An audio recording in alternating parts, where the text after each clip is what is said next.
Let's give that a moment to start. Okay, looks like it's live on YouTube.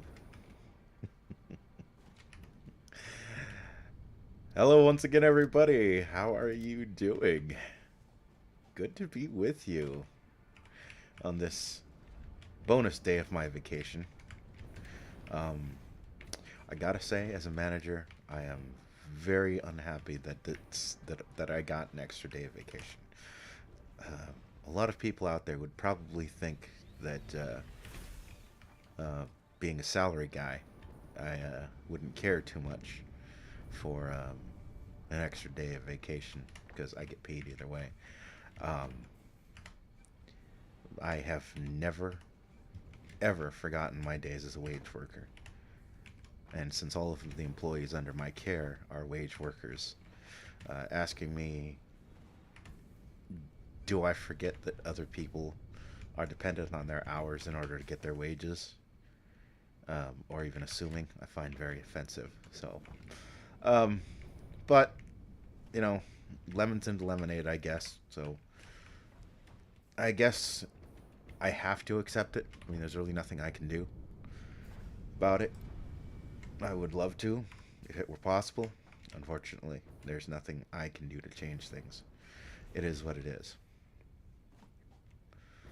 Um, so, if you're curious about the title and kind of why I decided to just kind of stream something a little more laid back, a little more.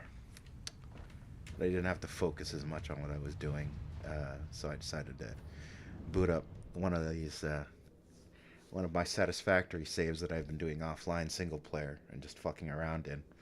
Um, but the reason for the title is because this account has just gotten its first community guideline strike.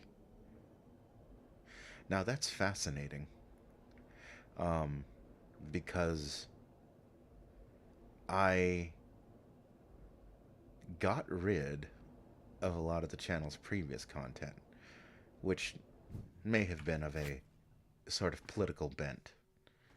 Um, so, kind of, at a certain point, I just got tired of it. I just got tired of shouting into the void. Um, so, uh, that was that. And I figured that was that. You know, I set all my old playlists to private because, to begin with, nobody needs to know what the fuck my playlists are anyway. I use those as just basically bookmarks. Um, but apparently, at some point, YouTube had decided, well, we have to make these playlists public. And then, and then, um, YouTube must have some algorithm crawling through the um, the playlists in my favorite playlists, and it gave me a community strike for something, for someone else's video being on a playlist. It removed my entire fucking playlist, so I don't even know what the supposed hate speech was, which is what the guideline strike was, claiming that uh, hate speech? Really? Really, hate speech, eh?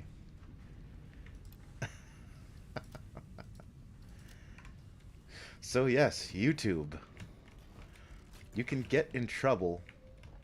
You can fucking get in trouble for having something on a playlist, and YouTube will nuke your entire playlist.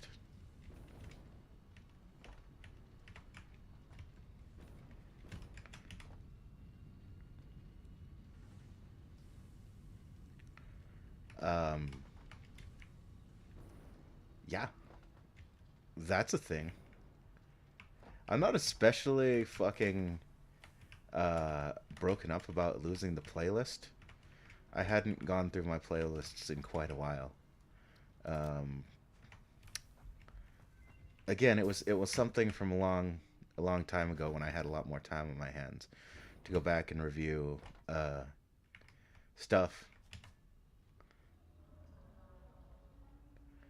just to check it out, just to see, and the funny thing was, is it was a playlist marked fun stuff. So everything on that playlist should have been generally goofy, fun, non-political videos. Now it's possible something ended up on there that wasn't supposed to be on there, and that's what got dinged. But if that's the case, then that is annoying because it's like I had a whole playlist of say for example it had been game highlights. It's all game highlights, whatever video game soundtracks, game reviews, that sort of thing, and then like something gets on there and it's like, oh, boom, gone. You're just gonna get rid of everything else on that playlist because of one video. Why not just remove the one video? I mean, we can debate on whether or not that's an actual, that's a strikeable community guidelines offense. But I find it irritating for you to just remove the whole playlist.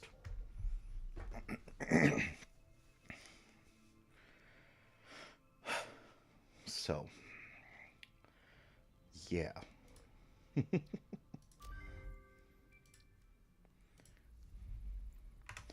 And hate speech. What a damn silly thing.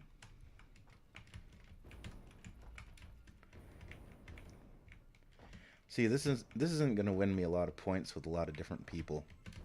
Um, if I were to truly give my 2 cents on so-called fucking hate speech.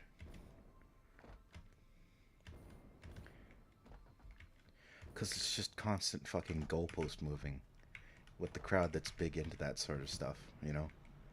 The people attempting to enforce the political hegemony and get everyone to think that,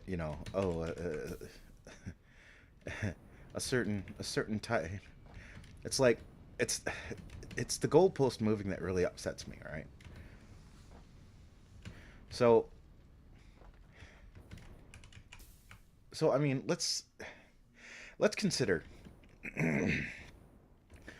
Dear God, dear God, I was trying to leave all the political bullshit. I was trying to leave it behind. I was trying to walk away. I was trying to walk away and leave it all behind me, but fucking damn it. They just keep dragging me back in. I feel like a fucking. I feel like a cop trying to walk away from the force, or fucking mafia uh, hitman or something trying to fucking walk away from it, and I keep getting fucking dragged back in, and I get dragged back in because they attacked me for hate speech.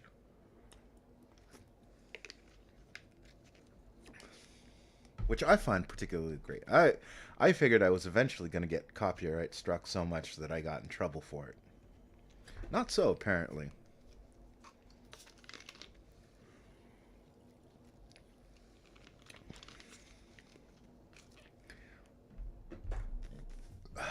Excuse me.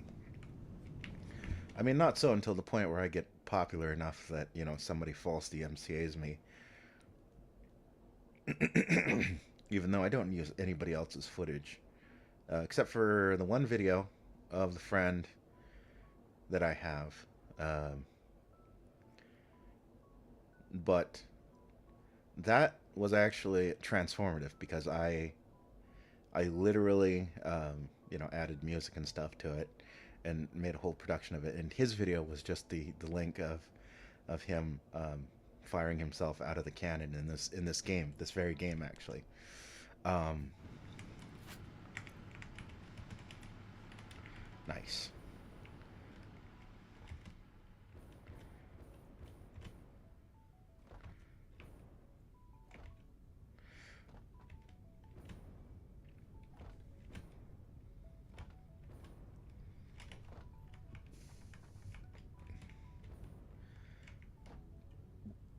What did I come here for?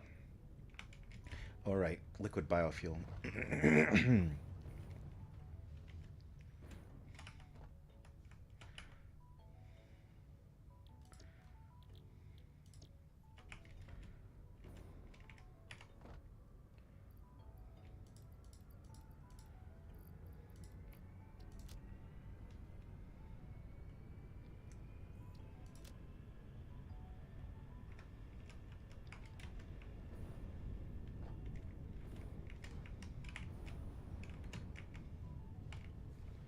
It's so beautiful.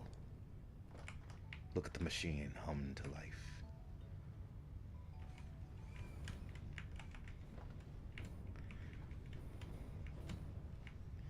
But yeah, I mean, this whole hate speech thing is silly to me. It's incredibly silly. So let's fucking get into it, because YouTube decided to fucking drag me into it. You assholes just couldn't fucking leave me alone. You know, I wanted to leave all the bullshit behind. I wanted to just play my stupid little games and have fun with people and not talk about the deeper political subjects whatsoever. But you guys, you just couldn't do that.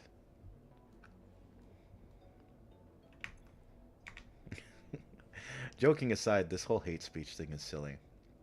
Like, where it's at right now, the term might as well be translated in any given dictionary as any speech to which we, the further leaning left as American politics, sees it. And I believe French, it also aligns on the same political aisle. I believe it stems from France, the revolution in France initially, the whole left right paradigm. So the rights conservatives were the ones that, you know, back in France were proposing that there were limitations or something like that, and the left were basically, uh, if I remember correctly, saying that the king should not have veto power over political crazy nonsense. So, if this makes no sense to you, I wouldn't be surprised. But a lot of the nonsense you see coming through the pipes in the world is coming from the American political left. And there's a whole fucking history out there. Um, if you really want to go deep dive into the sort of thing, there are a number of resources. The most handy one I can probably recommend would be the Lotus Eaters podcast. Um, and yeah, but hate speech, hate speech.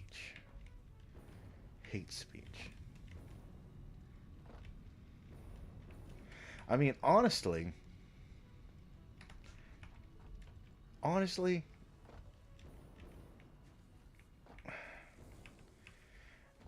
it shows the world that we're in right now.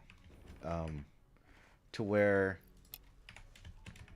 uh, we are essentially doing what we can to sort of scrub certain things um, out of existence. But I don't buy for a minute that the given reason for the scrubbing of the things is the actual reason. So, to my mind, all of this attempt to sanitize, all of this attempt to remove hate speech and whatnot is a thinly veiled excuse to remove political opinion that, again, the further left elements of the American political system do not um, strictly endorse. It's scummy politics, is what it is.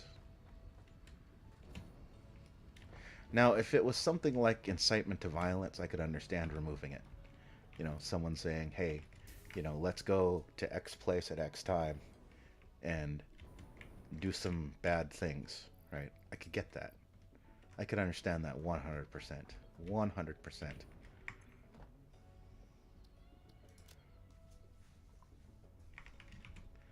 But, as it is, you know, you wouldn't need to apply a fancy label because calls to violence are illegal, right? So not only would you remove the content, the person posting it could probably get in serious fucking trouble. At least they deserve a knock from the FBI on their door. And I'm not talking about the joking knocks on the door for appreciating the the infamous Fate Grand Order Jack the Ripper hip game FBI knocking the door. I'm talking about like ending up in federal pound me in the ass fucking prison FBI knock.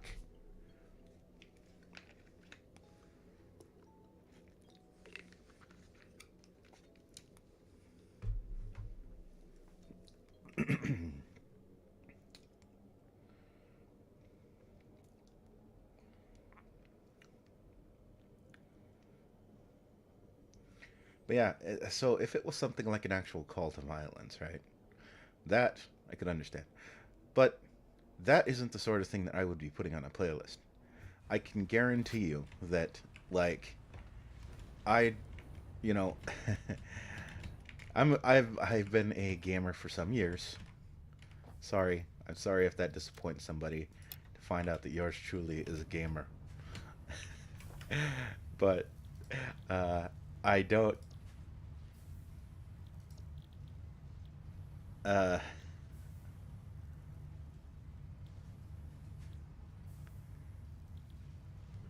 Interesting.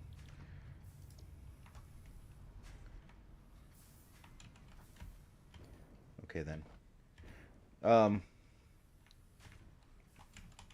but yeah, I don't use gamer words. I may swear, but I don't use the gamer words. I'm not going to use the gamer words. Heck, you could tell from the the fella who tuned in the other day that I'm kind of paranoid about it,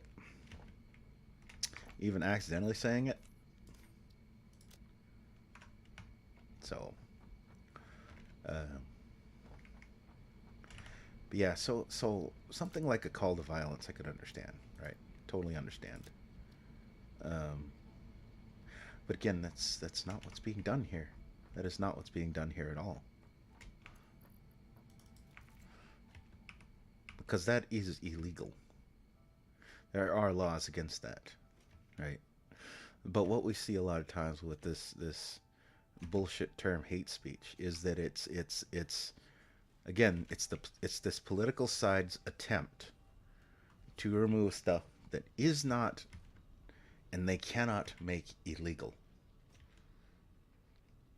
So what they do is they make up this sort of fucking bullshit category, and then they convince themselves, they act as though there is in fact a law against this sort of thing.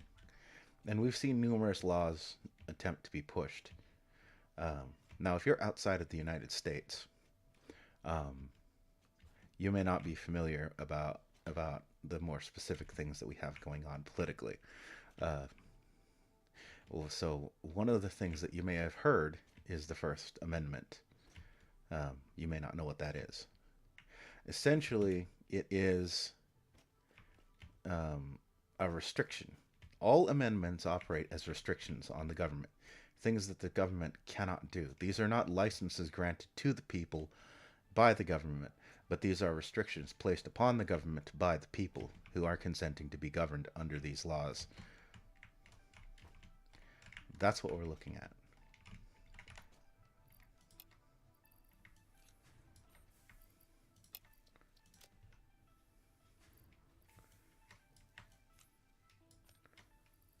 I said,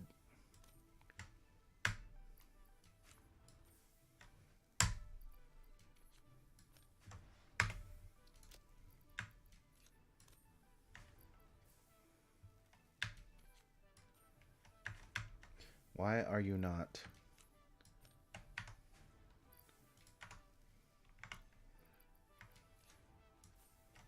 There we go.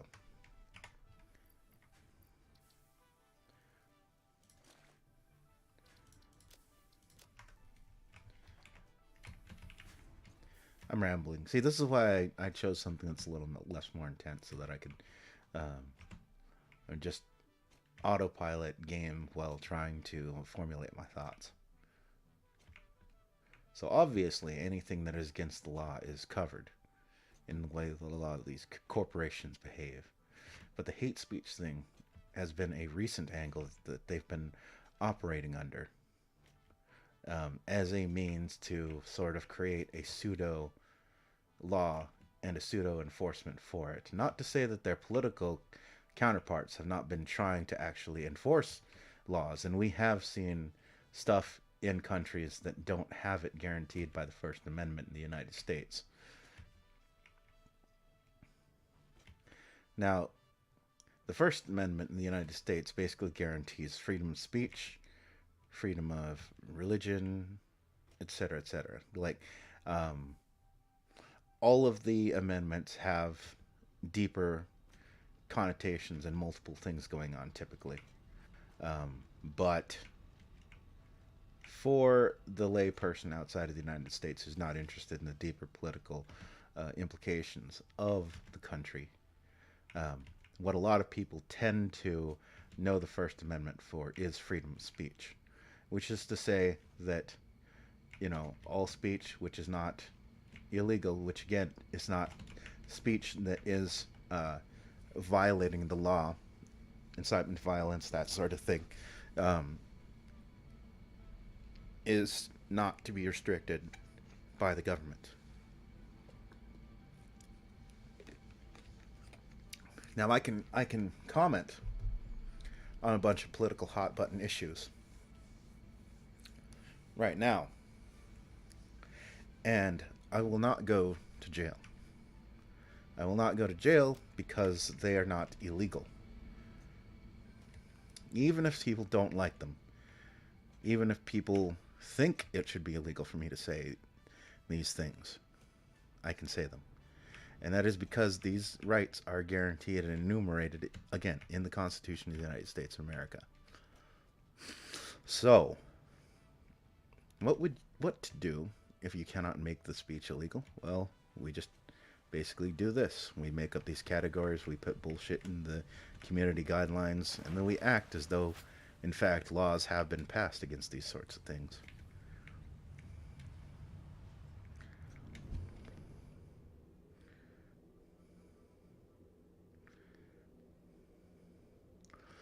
And these often come down from extremist circles into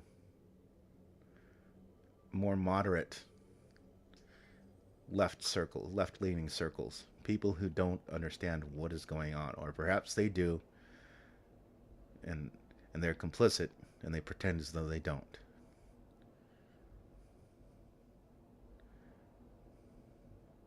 But what I find particularly silly about the whole hate speech argument is it's a Mott and Bailey argument.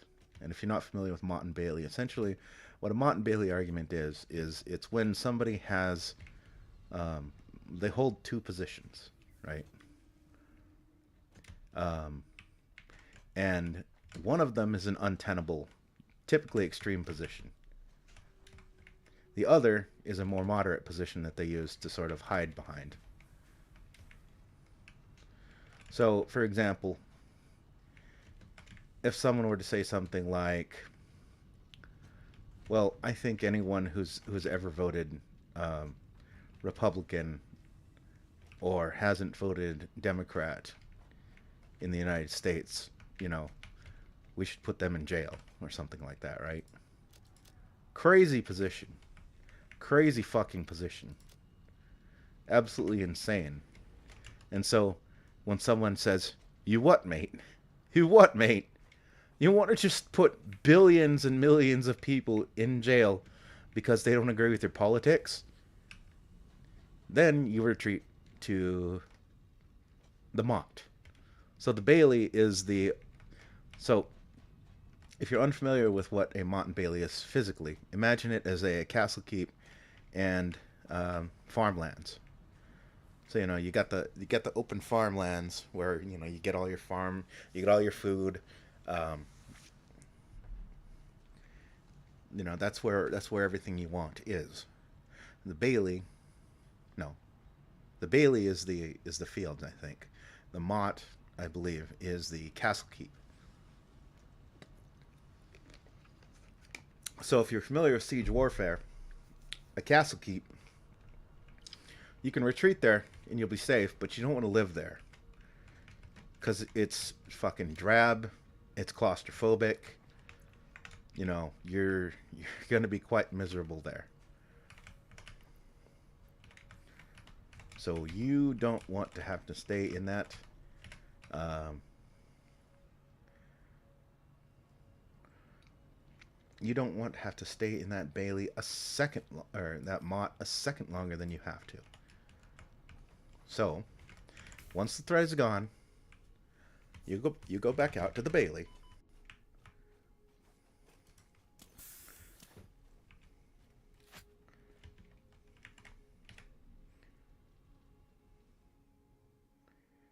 And it's again, so so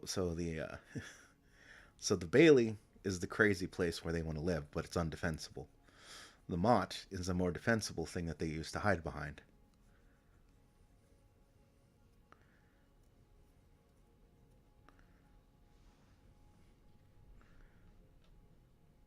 Interesting. Let's go with that one. So again, in this example, the Bailey position, I think we should arrest everyone who's never voted Democrat. Okay, that's crazy. Indefensible. Someone asks you, what the hell do you mean by that? Are you fucking insane? Then you, being the crazy extremist, you go, well, I'm just trying to protect, kids from being bullied in school. And who's gonna stand up and say, well, I think kids should be bullied, right? Now, I'm just using this as a crazy example, right?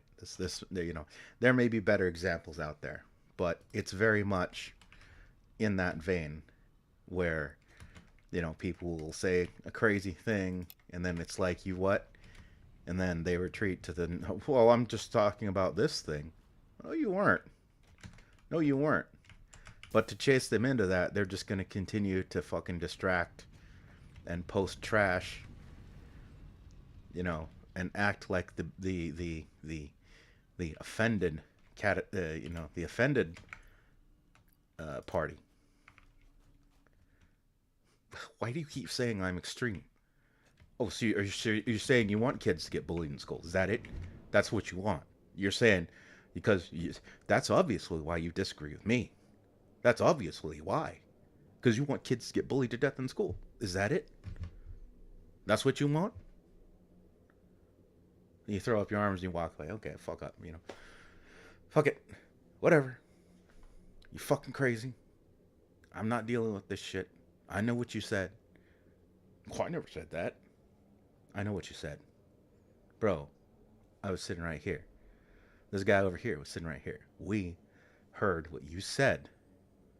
We know what you meant. Well, obviously you didn't hear what I said because I was talking about making sure kids don't get bullied. Whatever, dude. Have fun with that. You walk off, and they go out to the Bailey again. Yeah, so basically, those guys right there are reasons why I think, I was right when I said we should put everyone that's ever voted right wing in prison.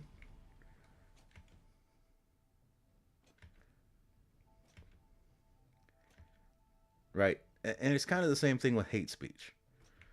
So it's very much in the flavor of a Mott and Bailey argument. The crazy, the crazy being, we think all speech that, and this is for lack of, not for lack of examples of this, but again, Mott and Bailey. So when called out on this, a lot of people will retreat from it. But this is in fact what they really want. What they really want is licensed and controlled speech. You are free to say what the party says you're free to say. And that's it. You can say, wow, I'm so glad that the extremist political faction in control tells me what I can say and can't say. Boy, I'm so glad that I cannot at any point say anything else word because, praise be to Big Brother. He sure is a great guy. That's not fucking free speech. That's not freedom. But a lot of these people, despite what they claim, they don't want freedom. They hate freedom.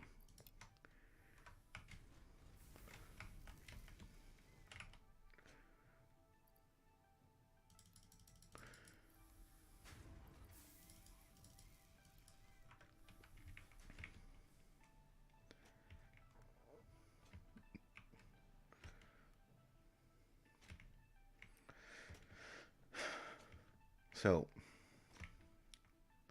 hate speech. So, getting away from the whole point about the way in which this term and this supposed thing behaves, um, if we get into hateful, actual hateful speech, right? So let's, say, for example, I'm sure a lot of people know about, the ugly history of the United States or have heard some variant of it, even if you're not in the American country. But if you can, if you do not understand an example, I think it was back in the 50s. I want to say it was like the 50s, 60s, where we had a lot of, might have even been like the 40s. It was like 40s, 50s. Back then, we had a lot of segregation in America because there was apparently still a very racist element in political power, right? There were a lot of people involved in politics back then that held some pretty extremist beliefs, about black people or any person that wasn't white, and that sort of thing. So let's take that as an example of hate speech. Now, do I think that speech should be eliminated? Well, let me answer that with a quote. Those who fail to learn from the past are doomed to repeat it. As awful as some speech may be, we have to have it available. We have to have it on hand for commentary and criticism. We do. Because having it available and allowing it to be mocked, allowing it to be commented on, allowing it to be torn down, shows people the folly of this sort of thinking. And a lot of time with extremist talking points, like legitimate extremist, I'm not talking like, as as a certain vice president of the United States is now terming certain political movements extremists that aren't. So I mean, like, for example, what was it? Some of the backward racist thinking from back in the day was like you could literally measure the skulls of people and know how intelligent they were, and because black people's skulls measured a certain way, it was proof that they were inferior to white people, which is absolutely fucking insane. Like, sometimes I wonder how we got to space, having had all of this craziness. But then you realize that prior to the discovery of viruses, right, and sanitation, our species was basically like, yeah, it's bad air. That's why people get sick. It's a miasmus. Before we had viruses, we had miasmus, which is just, and I mean, technically, it's kind of true if you think about it, given that a lot of viruses and whatnot and bacteria tend to be airborne, but it's still fucking wrong.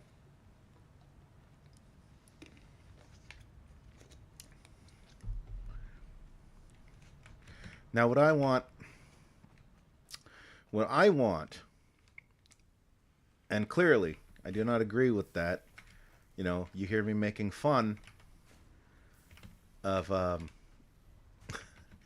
you hear me making fun of the whole head caliper thing. Let me just bust out these calipers, boy. I'm gonna tell you how intelligent you are. Let me put these clamps on your forehead. Oh, boy. Boy, howdy, you are an idiot. Oh, yeehaw. Like, as silly as that is, I mean, it's good to know. It's good to have that as a historical reference, right? And especially if it's current hate speech. If someone is saying crazy shit, I want to know.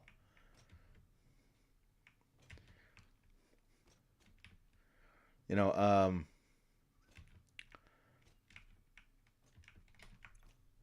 like, so over in America, I'm sure if you're outside of America, you're not gonna be privy to this. But there was this idiot who I'm still convinced was either an FBI plant or a leftist plant designed to make um, the right wing and Donald Trump and his supporters specifically look bad, which we have seen before.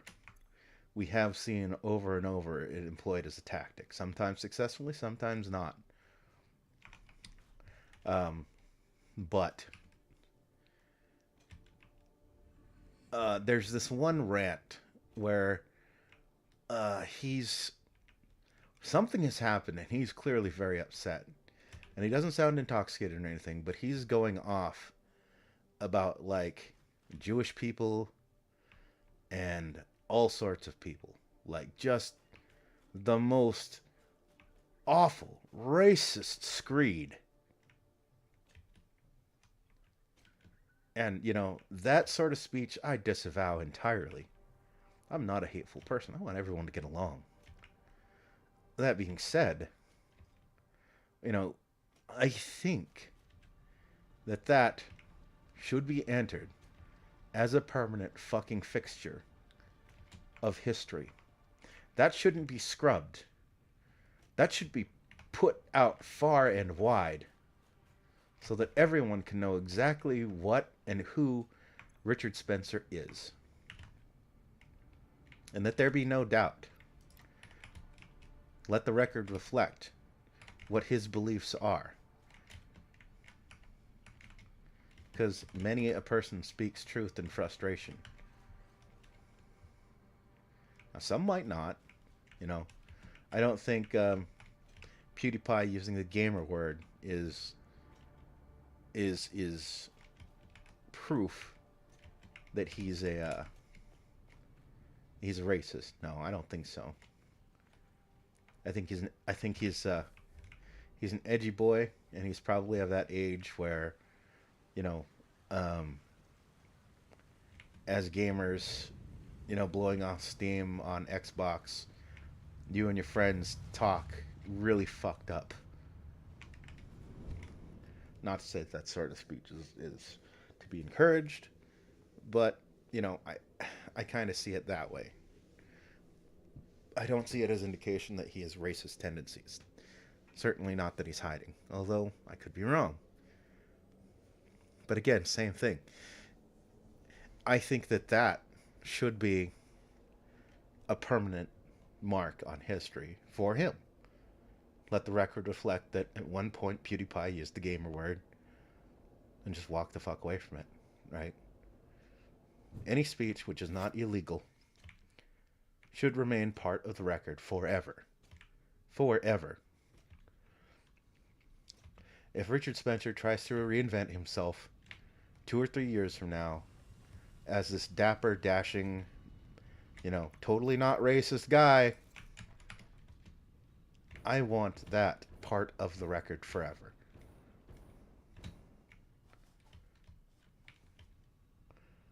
Now,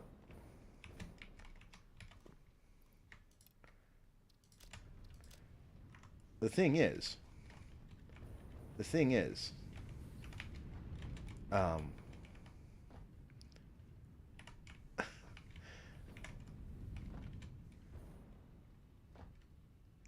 let's go with, let's make some more of these things. We need copper. So, um, if if we can agree to that,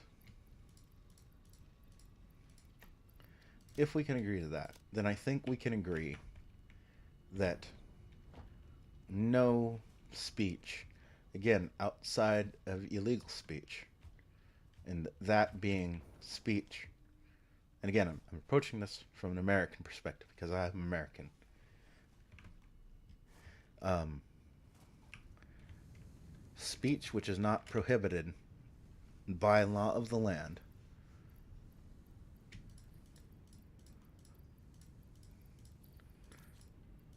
11, 12, 13, 14, 15. Any speech which is not prohibited by that um, is allowed. Should be allowed. Should not be restricted. And again, that is the point of the First Amendment. The First Amendment is not there to guarantee speech which is popular. It is not there to guarantee speech which does not offend. It is there to guarantee that the United States is not to make a moral judgment on what speech is or is not allowed, minus what is in law. Now, the uphill battle that a lot of people would face, again, because of the constitutional amendment, is that in order to get hate speech as law in the land, you're going to need to get rid of the First Amendment. The problem with that is that you're going to face a lot of pushback from court precedent.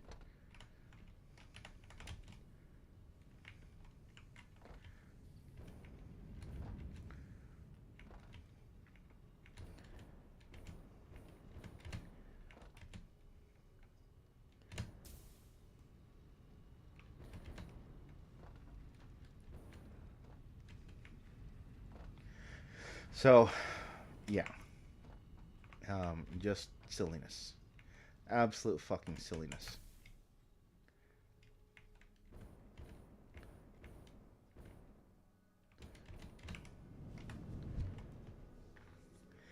And again, the giving of me a strike for something somebody else did feels entirely unfair.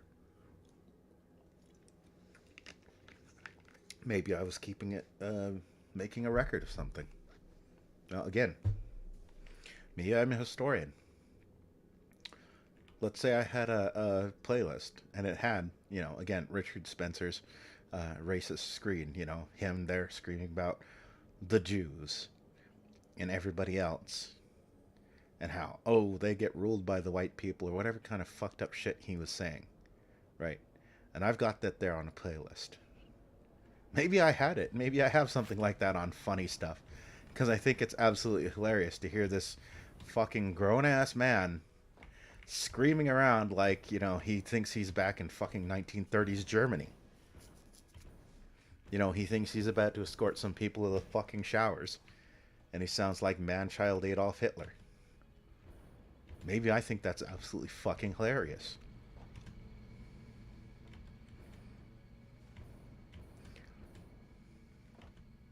Speech which we find disagreeable, again, I think it's really pushing it to try and imply that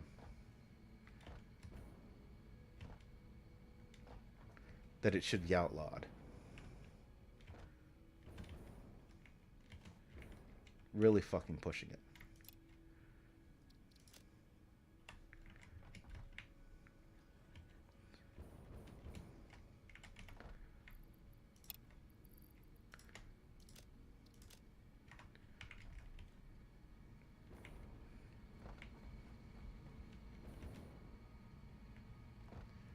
And I'm sorry if you catch this later and, you don't want to hear the politics. I am just completely taken aback by getting a fucking community strike for something I didn't even do. And losing a playlist of stuff for something I didn't even do.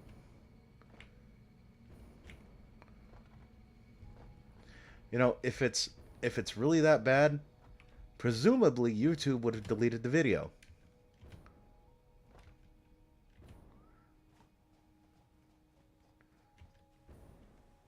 And if YouTube deleted the video, then it's a self-solving problem, isn't it? Oh, you've got this awful, hateful video on a playlist. Where is it? Well, we deleted the video. Oh, well, then I guess there's no problem. No, it was still on your playlist. The passenger gets punished too. Absolutely fucking ridiculous. Like I said, I am surprised that up to this point I didn't get in trouble for something else.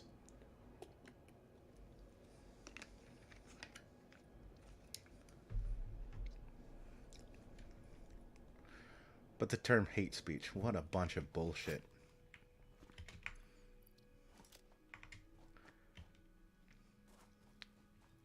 And I'm sorry if you disagree with me.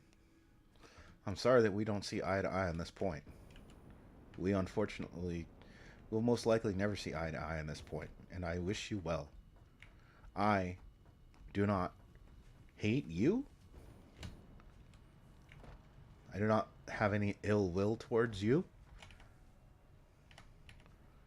You know, if we can still be friends, or you can still enjoy my streams, even despite this point that we disagree on, or other points we can disagree on, I think that a lot of younger people nowadays have kind of grown up with the incorrect concept of a friend, right? A friend is not necessarily somebody that always agrees with you. A friend is not somebody that bolsters. Um,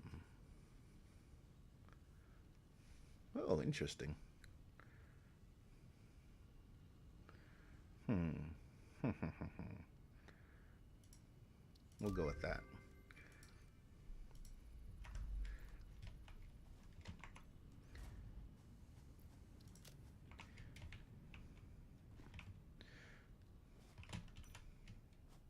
A friend sometimes is that guy who will tell you, like, bro,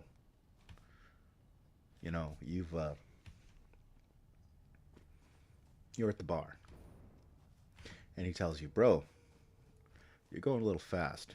All right, you got work tomorrow. Maybe you need to slow down. All right, let me get you some water. We'll go get something to eat. Hell, I'll pay for it. You know, but we can't be getting fucking shit faced when you got work tomorrow, right? Now they're looking out for you. You may not feel it at the time, but they are. You know, they're saying something you disagree with, but they are doing so because they care about you. Whereas, you know, a lot of people that you may consider friends who are not your friends would say, "Nah, bro, just keep hitting it, man. Let's get another round. Everybody, shots for everybody." And then you fucking miss work the next day and you get fired. Oh, was that guy your friend?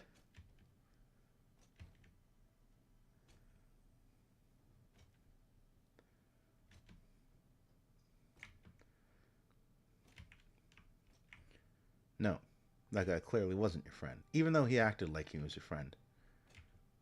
You know, that guy may do everything in his power to never upset you, never hurt your feelings. Sometimes, though, your feelings do need to get hurt. Again, you and your friends out at a bar, and your friend says, "Yo, dude, you know, you need to slow it down a little bit. It's a work night. You got work. You got work tomorrow. You know, you can't be going crazy. Let's let's fucking meet up Friday, man. Let's get fucking hammered Friday. I don't work that day, but I'll put in for a day off this week. Whatever, you know, man. Let's get drunk then." Right? This person is looking out for you.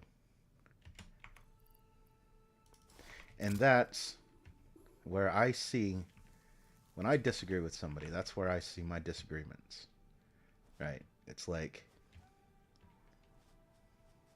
what's that up there?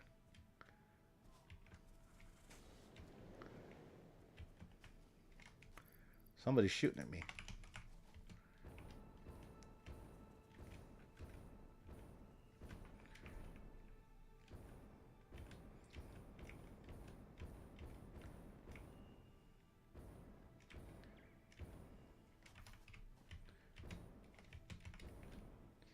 Anyway, the reason I say this is because there may be people out there who disagree with me on the concept of hate speech. There may be people who do not consider themselves politically aligned with me, and that's fine. You know, I avoid talking numerous topics because honestly, it's all just personal choice anyway. A lot of times, personal preference.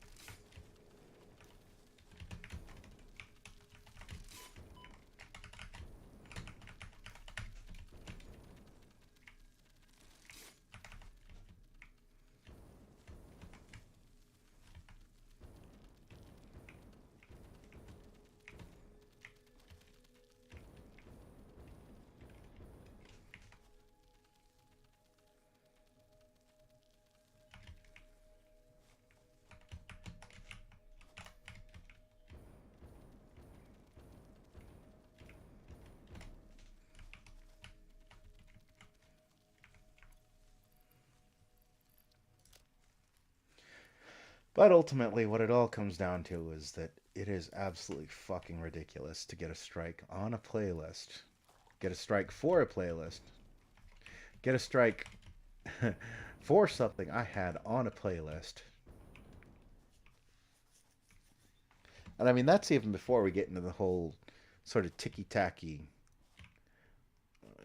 non definition of hate speech and a lot of other. Again, these are political topics in political lingo used by, again, the more extremist political left and signed off on by a lot of either ignorant or complicit people who fashion themselves on the more moderate left in America. This is how I see it.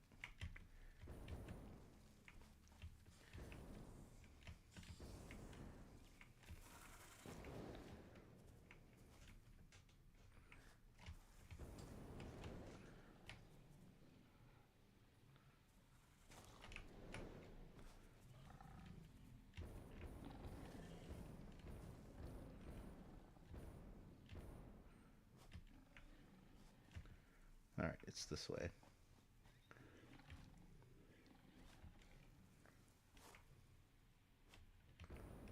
Again, I apologize if politics isn't your thing, and I've done my best to provide a bunch of content this week. Given that I've been on my vacation, so I hope you can enjoy some of the other content that I've produced. I really do. Know that these sorts of topics are going to be incredibly rare for me because I think I realized a long time ago, right, that talking about politics is silly because a lot of people just view it as Team A, Team B. So a lot of people may consider that by speaking out the way I have against, this fiction of hate speech, that I'm against their politics. And no, I'm not against your politics. Because I think that both the left and right, again, speaking from American political uh, perspective, both the left and the right can benefit from realizing that it is subversives who are trying to push this idea of criminalizing speech, whether they realize it or not. And again, there's probably elements of the non extremists that are complicit due to ignorance, just as there are those that are complicit due to intention, but they will obviously deny. Your contract legally compels you to harvest this artifact.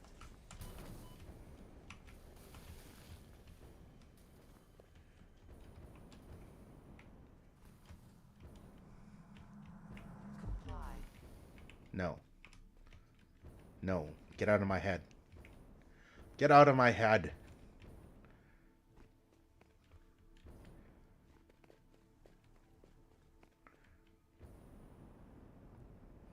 But yes, I think that everyone can benefit from understanding that the state should not be in fucking control of regulating speech. We've not seen any good um, examples of what happens when that sort of thing starts to happen. I mean, most recently, fucking uh, the Count Dankula case. In case you weren't aware of that, it's old history now, but it still feels fresh in my mind because it was such a recent case of him being convicted for essentially hate speech. Oh, I think it was officially offensive, gross offensive speech. Functionally, though, they were going after hate speech. In case you're not familiar with the Count Dankula case, Count Dankula was a comedian. Mark Meekin, I believe. Yeah, Mark Meekin um, made this video where he taught his girlfriend's dog to quote unquote Nazi salute, which is to say he taught the dog to raise its paw when it heard certain words. And obviously, it's a fucking dog. It's a fucking dog.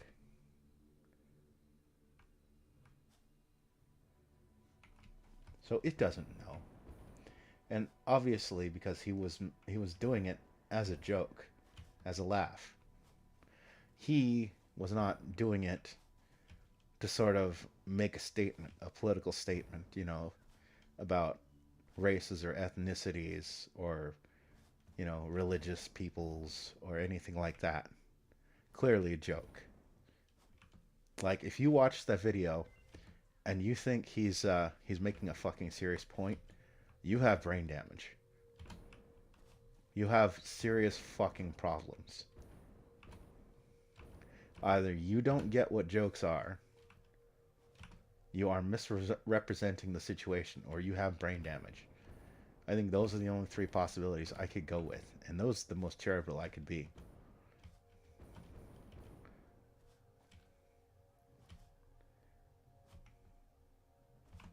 True, legitimate hate in today's day and age is very difficult to come by, actually. I think it's because a lot of people are educated and educated properly. Which is, again, going back to the historical example. People aren't being taught that you can measure a person's intelligence by fucking clamping a couple of calibers on their forehead. And oh, it just so happens that there's a certain race of people that, we have this standard, and those people fail the standard every single time. What a damn coincidence. Is that a problem with our measuring? Or is it a problem with the people themselves? Well, we're just going to assume that it's the people. Because this is science, don't you know?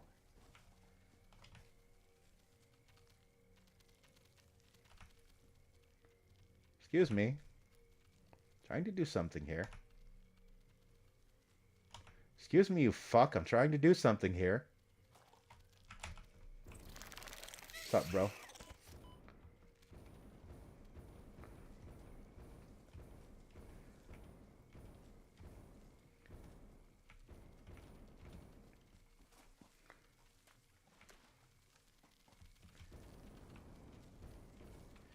I mean, who knows? Maybe someday I'll get in trouble. You'll see this channel disappear because I say something true, like the state and politicians are not your friends. And oh, Squid. Squid is speaking hate speech. Hate speech, huh? What? Just because I realized the truth. The truth being that that politics and everything does not incentivize people to be legitimate and be on your side.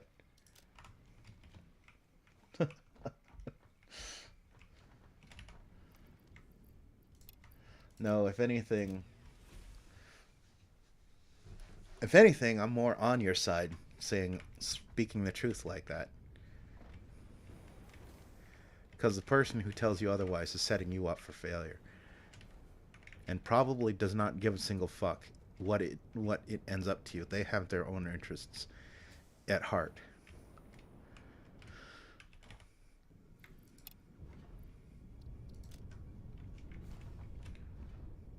And they don't give a single damn.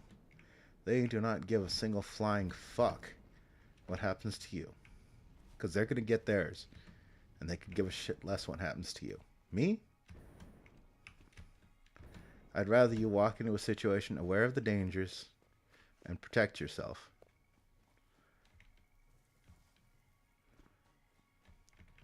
Even if walk away and say, Squid's off his rocker. Guy's obviously paranoid. He doesn't know what the hell he's talking about. At least I gave you the option. You chose wrong, but I gave you the option. And I hope every time I hope every time Squid gives you advice, you're saving your game. That you're making sure that when that flag is raised, you're saving the game. Because the advice I give in honesty, and I give with the best of my knowledge available. And I'm an old man, so I enjoy sharing the knowledge um, that I've gained with other people. Because, in my opinion, you know, I don't need people to agree with me, but if I can enhance someone's life even a little bit with the mistakes I've made, which is how I operate at work, right? I've taken to mentoring a lot of people at work, sharing my knowledge, my skills, my resources with people to make their lives easier. And why do I do this? For the same reason. OG Son Squid sharing his knowledge of hip game. uh, ahoy! Ah, you caught me. You caught me. Rambling. Rambling about political bullshit. Um, I don't think you were here when I started the stream. So, just to recap, I got a fucking channel strike today. This is satisfactory. It's a it's essentially a Factoria clone, but obviously it's in 3D.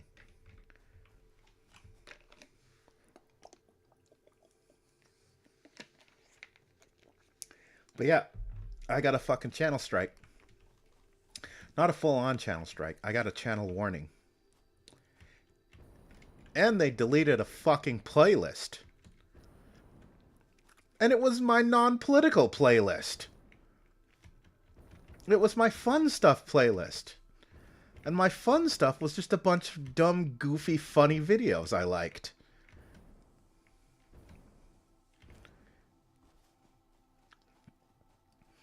Now, I don't know if it was just one of the funny videos that I'd saved there that, now it's considered hate speech.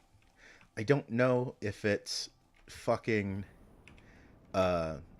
something that was supposed to be on a different playlist that accidentally got saved. But come on. Giving me a fucking strike for hate speech for something saved on a playlist. Unless the playlist itself was fucking deemed to be hate speech, which is amazing considering, like, I'm just imagining the stuff that was on it. It was all like comedy type stuff, as I recall, or just amusing little clips from movies and TV shows. Like nothing hateful at all. I'm not. I don't know if this is gonna come as a surprise to you and everybody else. I'm not a very hateful person.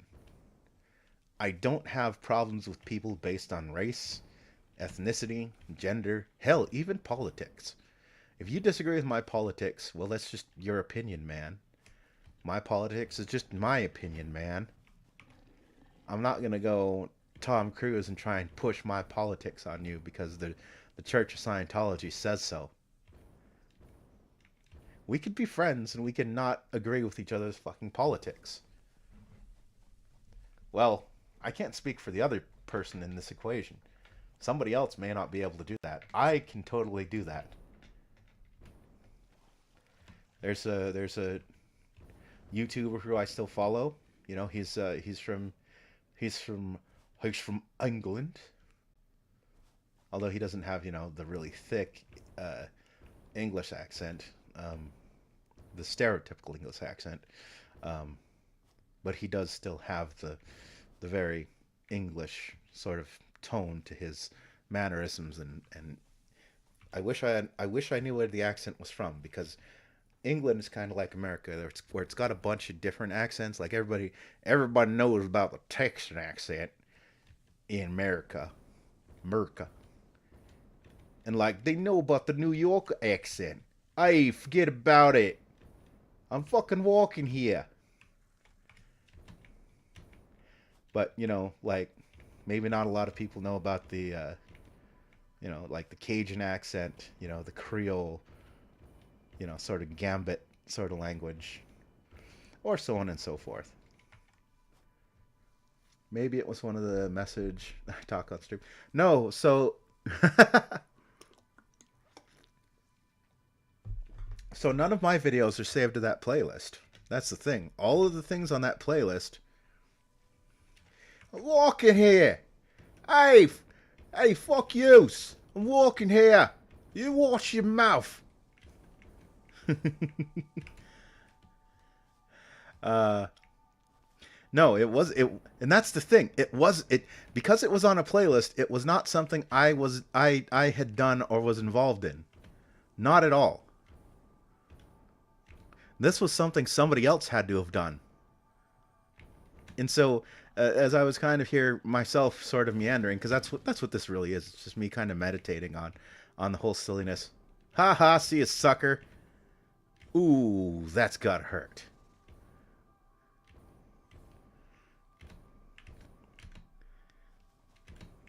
No, it was just I was just here meandering on that, and I'm just trying to figure like, what the fuck would they have struck me for hate speech for? What would it have had to have been? Because it wasn't any of my streams. It wasn't any of Shin's streams. I don't think any of the streams that I've either watched, participated in, or made were on that playlist. So it can't possibly have been anything I was involved in whatsoever. It was someone else's video entirely. Yet for me to get dinged for hate speech for something that was clearly somebody else's video, like when I was here just kind of rambling to myself, I was thinking, well, why not just remove the video? No, they just pointed at the playlist, said it was hate speech, and that was that. I could appeal it, but I've been around this game long enough to know that the appeals process is bullshit.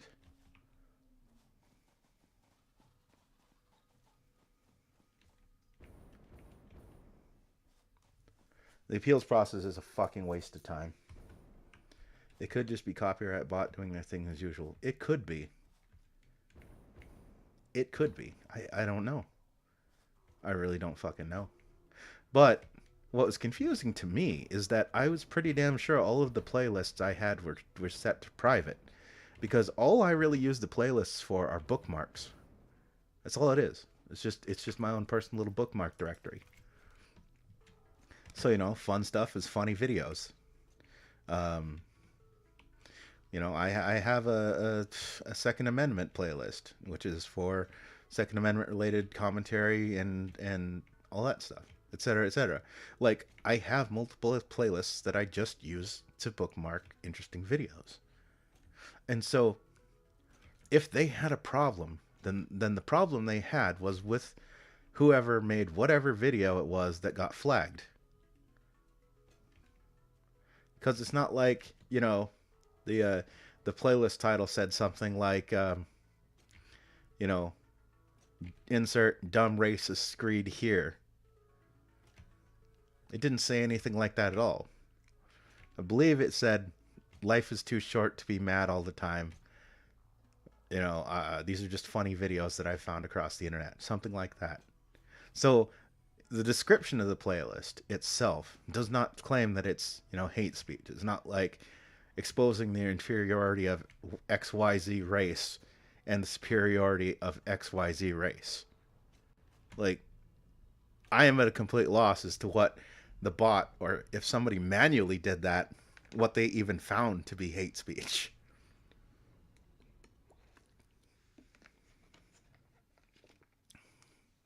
Talk about vent stuff out of your chest. I feel, being a lurker as I am, I have a lot I want to vent, rant, talk, but not many chances to do so.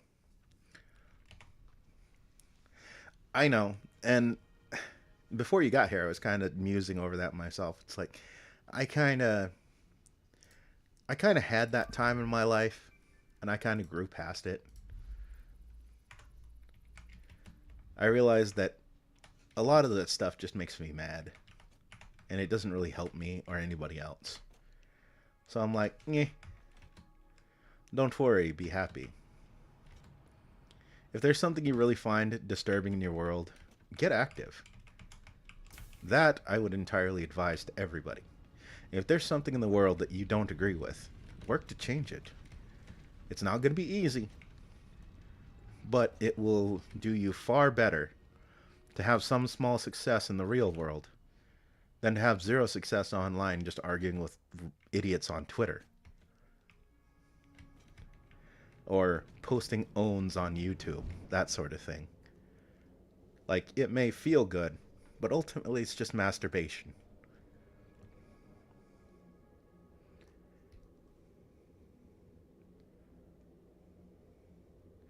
In fact, Squid, you're the only stream, as of late, I can talk this kind of stuff to. Well, I'm glad. I'm glad.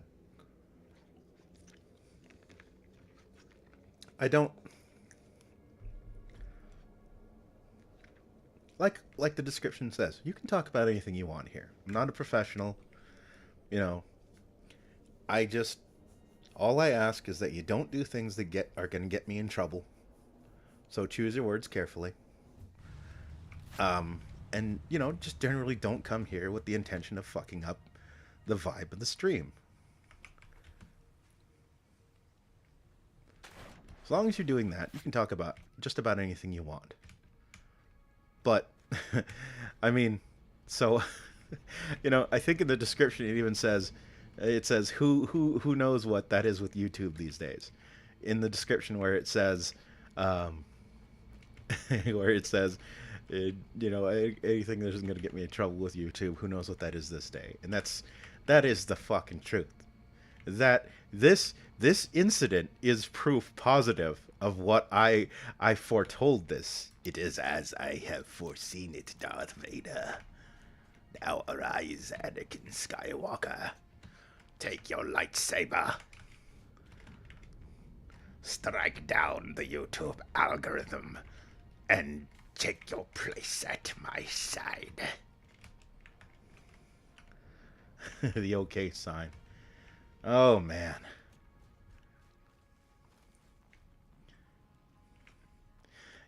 And on the and while we're on the topic of hate speech and you bringing that up, I mean, is there any more proof that we need, or is there any better way to prove that there is little to no hate speech these days than in realizing that we have to look at secret crypto fascist symbols when it is clearly traceably a fucking prank. Like, there are probably tons of archives out there and I believe I was active on the place it came from at the time it came from, where people were talking about, we need to make them think the okay sign. Same thing they did with milk. You remember when milk was racist? Cuz I do. Pepperidge Farm remembers.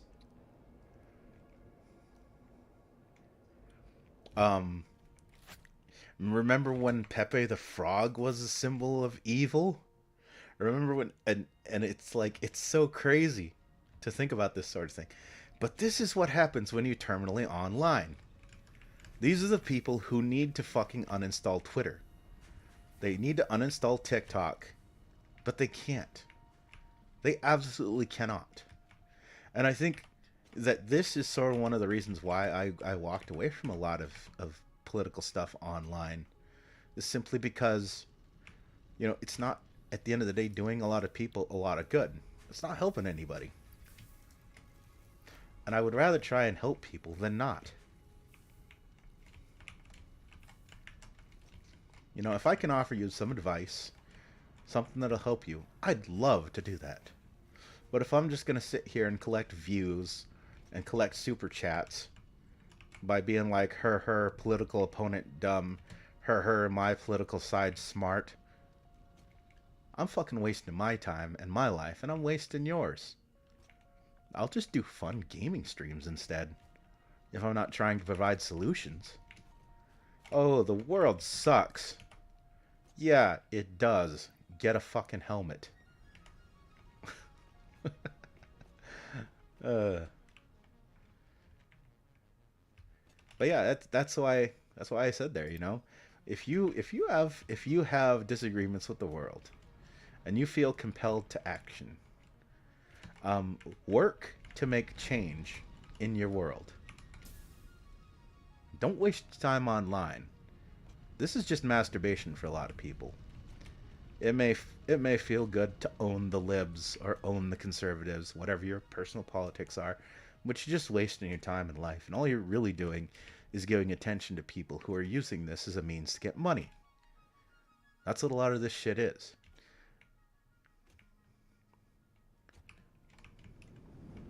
Plus, a lot of that stuff is toxic. Toxic for your fucking soul.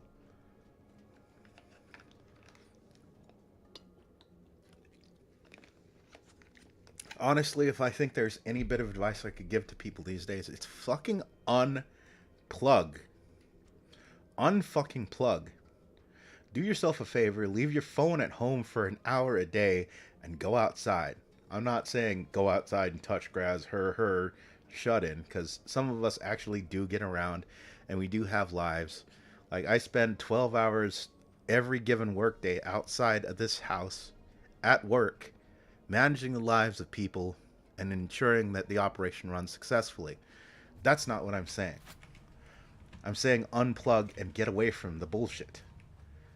There would be a lot less fucking crazy neurotic people, I think, in this world if they realized that those phones and those social media accounts and all that shit and all the political garbage that they're immersing themselves in is doing them a misservice. A disservice, excuse me.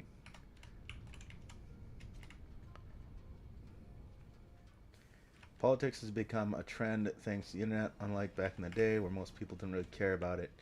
Now you can't even escape by just talking about random stuff. Well, you can escape. It's just very difficult to do so. I mean, like, look at the situation I'm in, right?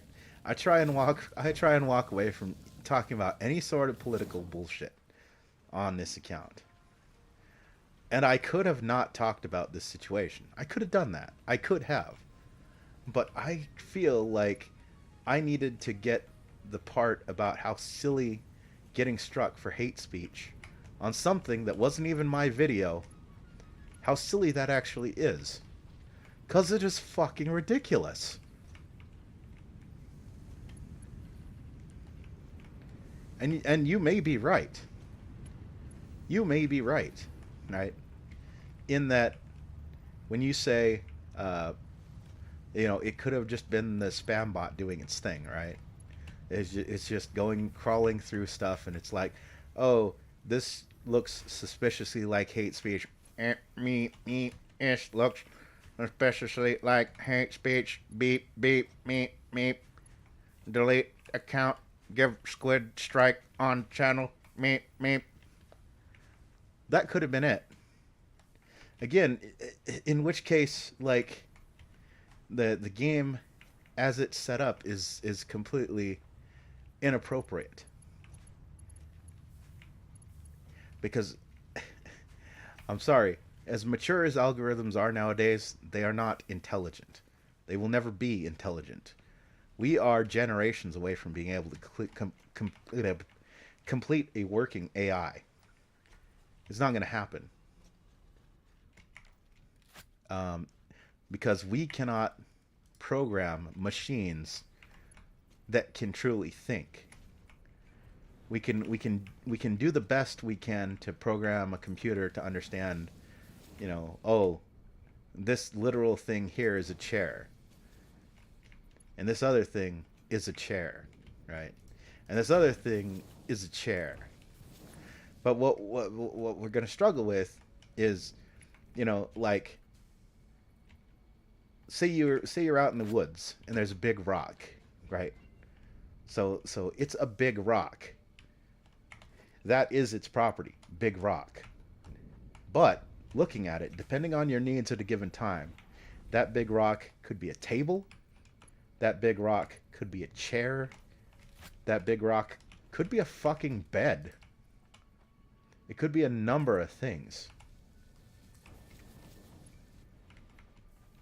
And we do not have the capacity to program any computer algorithm, as sophisticated as we've been making them, we do not have the capacity to program them to discern the difference in these things, or how a thing is able to contain multiple properties. So yes, we may be able to program, the Google uh, image captchas to recognize what a motorcycle is by programming in literally every instance of a motorcycle. But it cannot cognizantly think of what a fucking motorcycle is. It does not understand the concept because it does not understand because it does not think. It's not capable of it.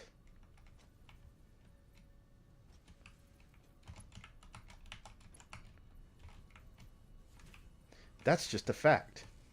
And anybody who tells you differently is selling you something.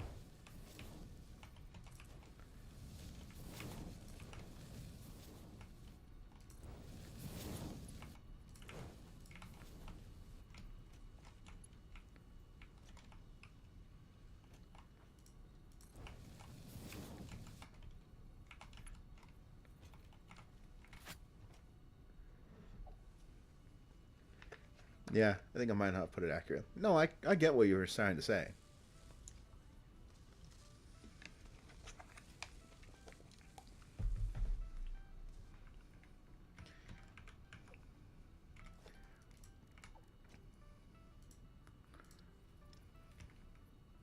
Like, and the part that I think the part that I think probably is most frustrating for me, like I was saying, I think you may have showed up just when I was making this point, or maybe just after. But it's like the criticisms and the warnings that I levy are not simply because I disagree with one side or the other. I consider that, I mean, if you must use that dichotomy, both sides could benefit from realizing that extremism doesn't help anybody. And that a lot of extremists are just self-serving opportunists. So they can go get fucked. Because to be perfectly honest, a lot of people who are right now more than happy to jump on the hate speech bandwagon were the political power paradigm to shift back to something, back in the day with the religious right being more in control, and panic over Satanism and immorality and that sort of thing. A lot of these supposedly political people would be more than happy to jump onto the other bandwagon because it's not the actual political conviction which attracts a lot of them to it. It's that a lot of these people, extremists, are people who simply are, to put it extremely overly simply, evil. That they just want to hurt people. They want to destroy. There is a deep nihilistic sickness in them. And they can never be happy. They can never be satisfied unless they are destroying something or someone to sort of get revenge on the world. So it's not a left versus right thing in my mind. It's a extremism versus common fucking ground humanity, taking a step back from the craziness and realizing we're all just humans. And at the end of the day, I think that's what the original concept of politics was, is just finding ground where we can agree. Me and you see a sandwich, and we're both hungry, and I say, well, I'm hungry, I would love to have a whole sandwich. And you say, I'm hungry too, I want that whole sandwich. And then we both look each other in the eye and say, 50-50? And then we shake hands. Deal. 50-50. Overly simplified, I know. But that's what it should be. It shouldn't be like, oh, the other side is evil. The other side needs to be destroyed. They're categorically evil. There's a sickness in a person that looks at another person or group of people and doesn't try and see the humanity in them, but tries to see the worst possible light that they could be read in. And again, I blame on a lot of internet nonsense.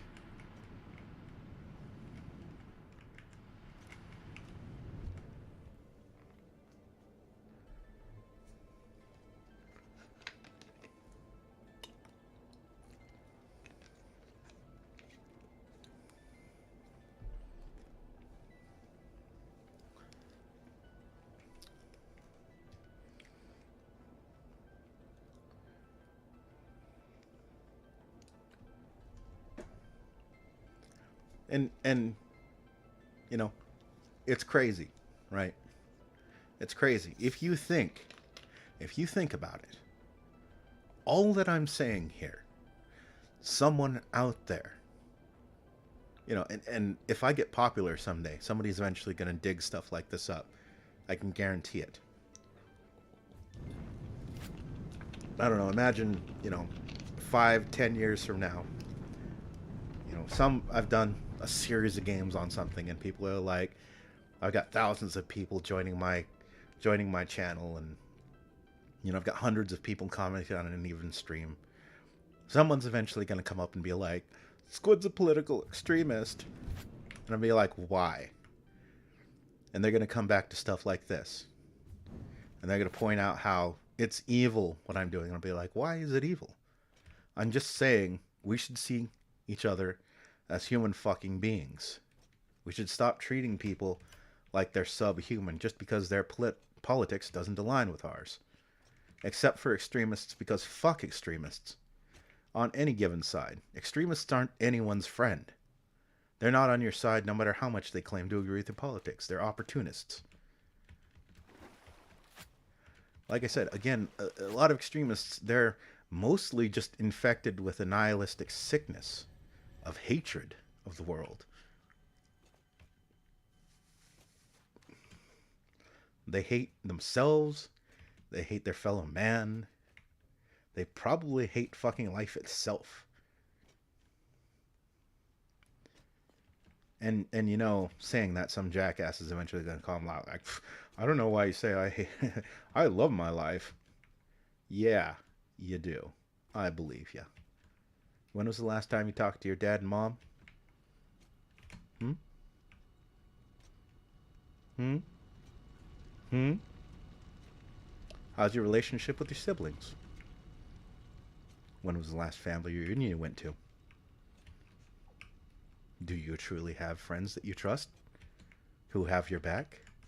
Who aren't your political compatriots? Hmm?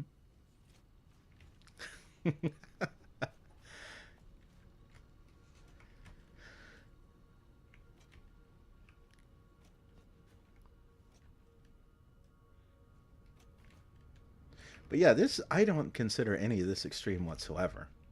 I may be wrong, but I highly fucking doubt I'm wrong. It's not a hateful bone in my body. Like I said, I don't judge people based on race, ethnicity, nationality.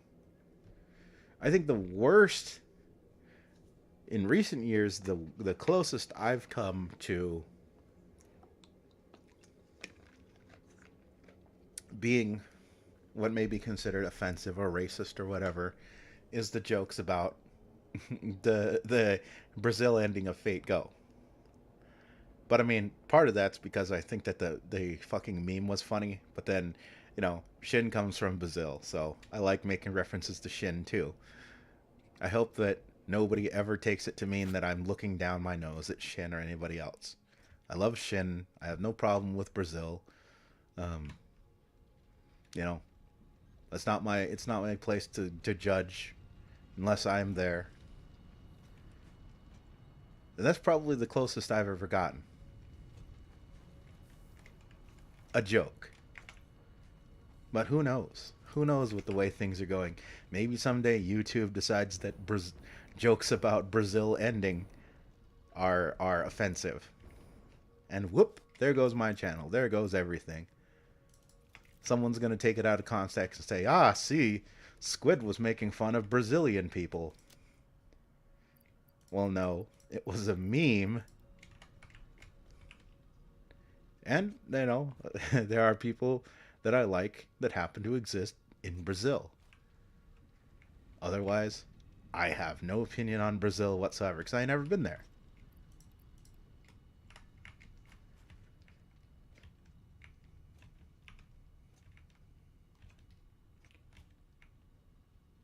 It's not trust. I see what those extremes are like.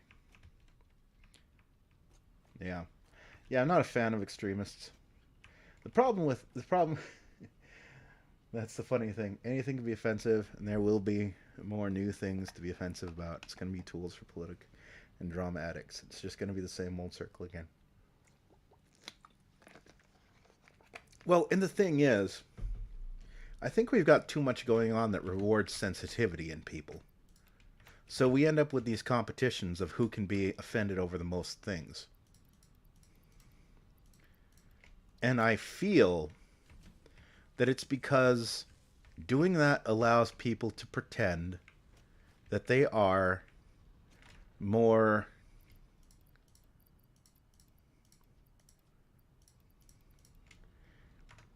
they're more empathetic than they are. They're more they're better people than they actually are. It's far easier to pretend to be empathetic. Oh, I care about people's feelings. Don't you care about people's feelings? Rather than to be like me right here being like, well, I care about other people. We probably shouldn't do things to fuck with people. Everyone should stop being assholes to each other and just calm the fuck down, take a step back, realize we're all human no matter how much you may disagree with somebody else. You know, you can disagree with somebody. That's fine. You don't have to go out of your way to ruin their life.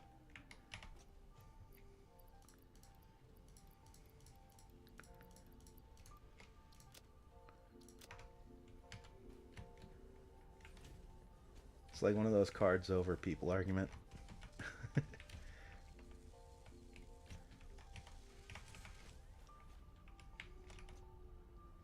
Hmm.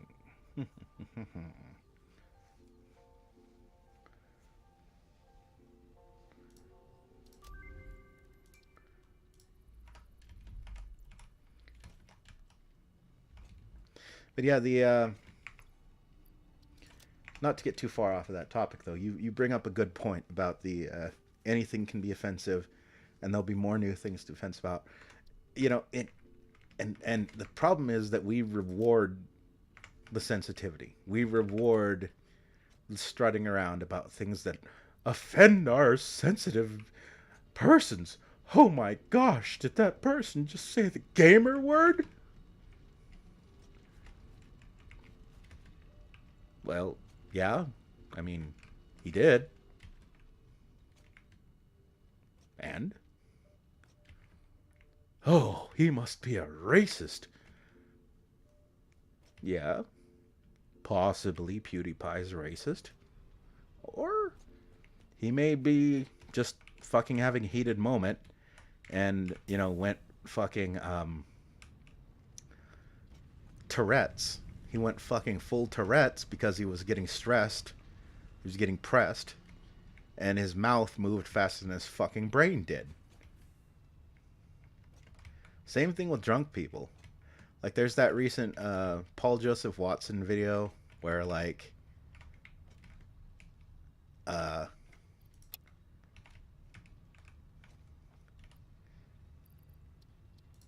where he's apparently making some racist rant or something like that. Okay, possible, possible he's racist or whatever, but it's also possible he sounds drunk. So it's possible he's just fucking drunk and his brain is on autopilot at that point. Because I've been drunk. I know what that's like. I have fucking cussed out some of my best friends when I'm drunk. Apparently, and this is some funny shit for anybody who wants to know a little bit about squid lore and history. Apparently, when drunk, I can outcrawl people on all fours. Then drunk people can stumble after me. Apparently, if I'm in the presence of drunk people, if I get down on all fours and start running, you're not gonna catch me. at least, at least that was, at least that's what I was told. After I fucking woke up in a field in the early hours of the morning, covered in dew, freezing, and stumbled my happy ass back to where my friends were.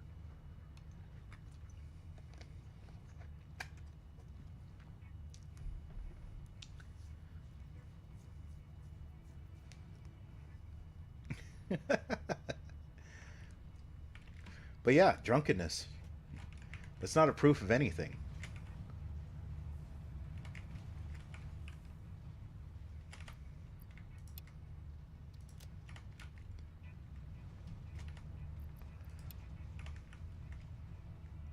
Now, is it possible? Is it possible that in vito veritas, to quote a line from Tombstone,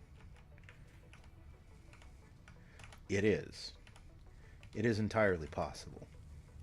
But person could just be fucking drunk too.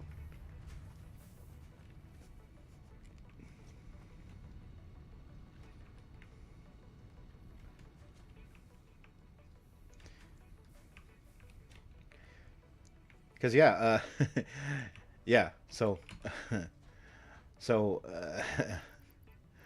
apparently, apparently, my one of my best friends tells me that once when I got drunk, I was literally fucking cussing out a tree. I don't remember what I supposedly said, but apparently I was really angry at this tree, and I was cussing the hell out of it. So yeah, spare me the whole somebody saying something when they're drunk is guaranteed to be a revelation of their true inner beliefs. Is it possible? Possible. But not this time.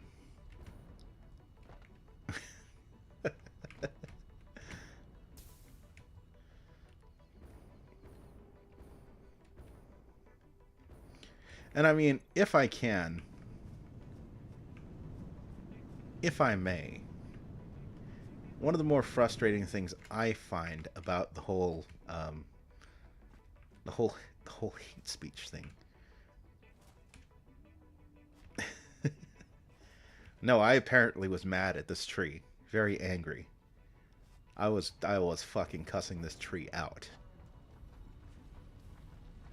So I don't know what the tree did, but I was pissed. uh, pissed, pissed in the sense that I was angry, and apparently pissed in the what is it, British? Is it British? This is they call pissed. Pissed is drunk. Oi, bruv, how about you and mates? You, me, mates. You, me, and mates go out and get pissed. Proper pissed.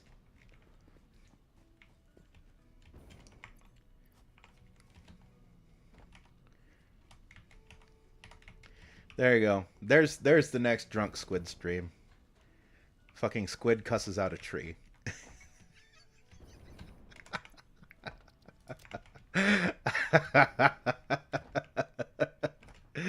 uh, I'll make it a membership only stream. That'll be when I monetize. I'll monetize and it'll be a members only stream. Squid cusses out a fucking tree.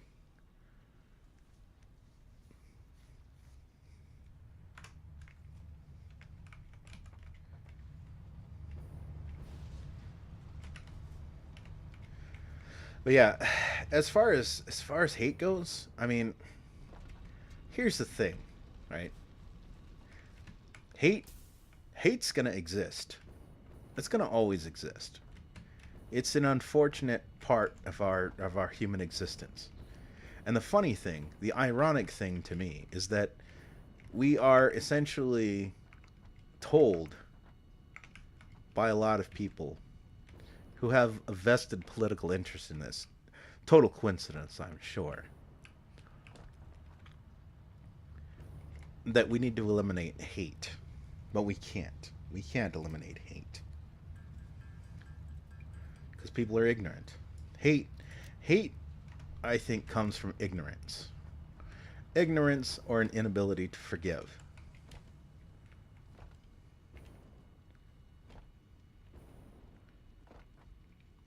Well, Squid, since you share stuff about you, it's only fair I share some. I actually hate humans. It's more love and hate about humans.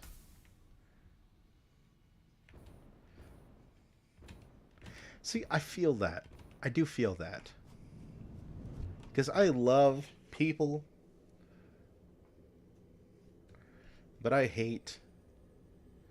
Well, I have a dislike. I don't try and have hate in my heart. That's something I struggle with. Well, not struggle with. Sorry. Let me back that up. I have a dislike for the greater society, the group people, not people as in a person. I like persons. I dislike people because people as a whole tend to get in groups, and groups of people tend to be very fucking stupid.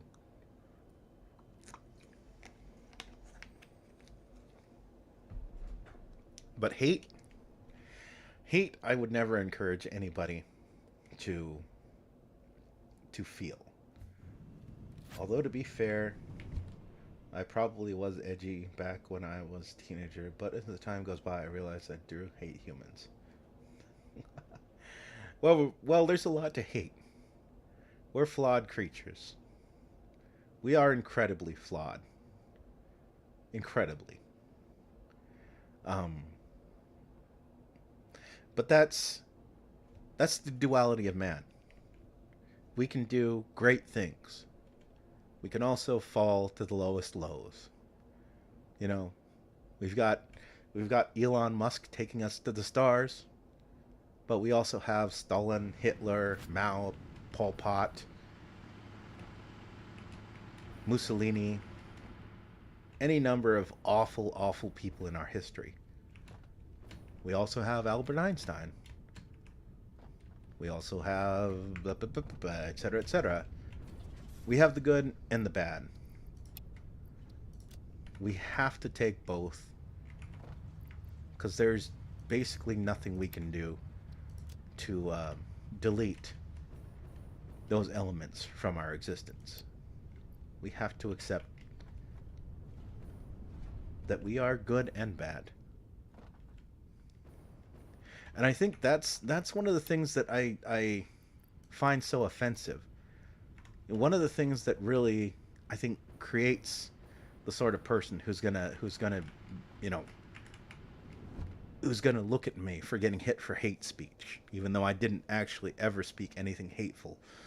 Um, but say, well, you see, his playlist got deleted. He's obviously a hateful person. Like that person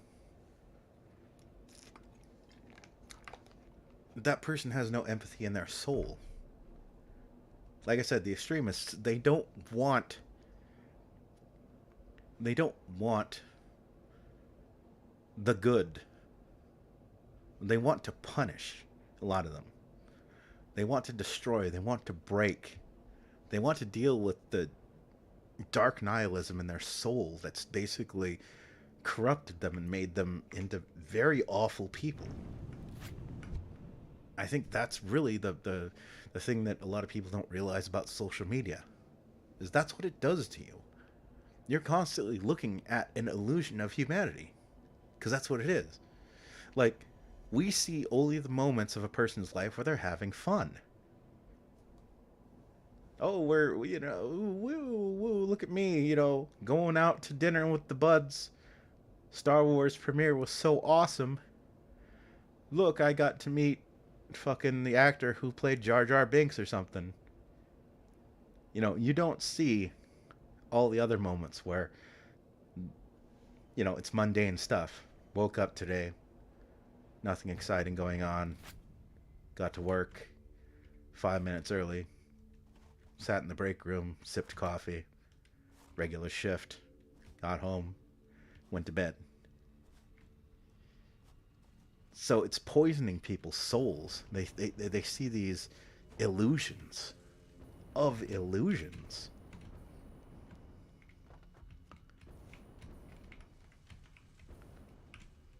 Anyway, I think the greater point I was trying to make is, yeah, hate, waste of time, waste of energy, waste of ammunition.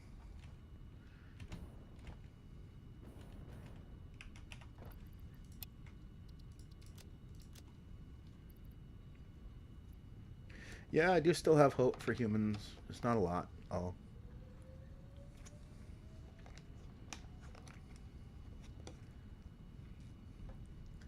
I mean, there's always hope. I think I think the part that I disagree with the most is there are a lot of people who go around bragging about being black pilled, right? I'm so black pilled. I'm so black pilled. I'm sure you've heard the term. If you haven't, black pill is cringy. Anyone saying they're X pilled is cringe. That's a fact. That's a fucking fact.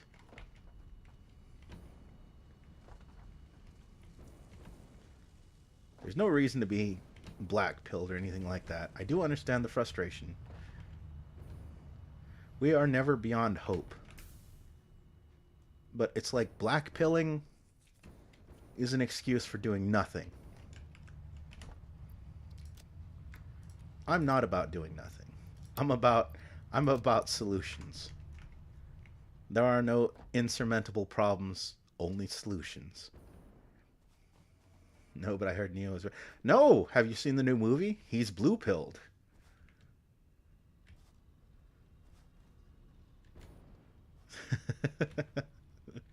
Sorry, that's a bit of spoilers. No, I think they show that in the trailer, so no, it's not spoilers. I would have hated to ruin the new Matrix movie for you, just in case you haven't seen it yet.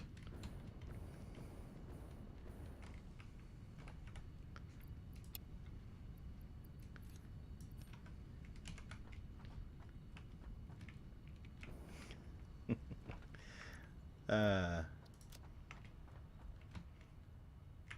but yeah, as long as there's life, there's hope, right? There's no reason to give up and check out. If you're not getting the results you want, you're probably missing something. And that's where you should seek advice. You should seek help. But but always assume the person giving you advice could be wrong. They could have ulterior motives, and you have to use your best judgment. Cuz I'll tell you flat out, I am not trying to mislead anybody. I would never do that. Not intentionally. But I could be wrong on something. I've been wrong before.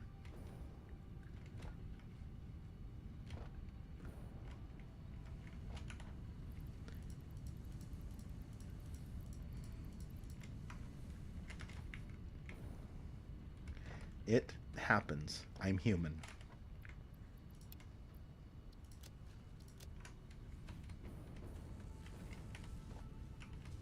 So, seek advice, but never take advice to be the gospel. Always, always, always use your best judgment. You're a human being. You are gifted with sentience for only so long. You might as well spend every moment of your life using your brain and trying your best to find the best possible path forward.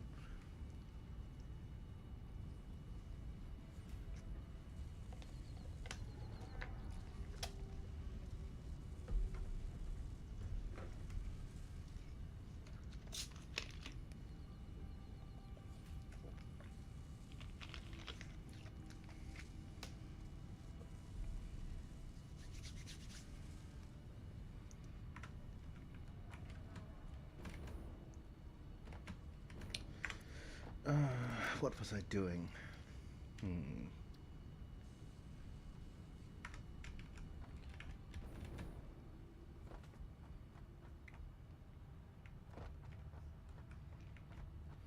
Yes, spore lover.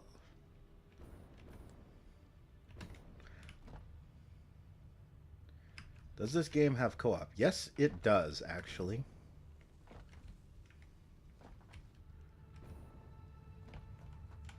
I've had a friend who plays it say that we should play together, and I'm kind of tempted to. But um, I'm not sure if there's a player limit.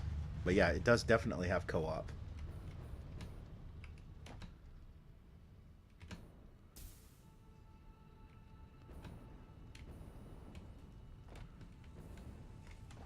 In fact, let me...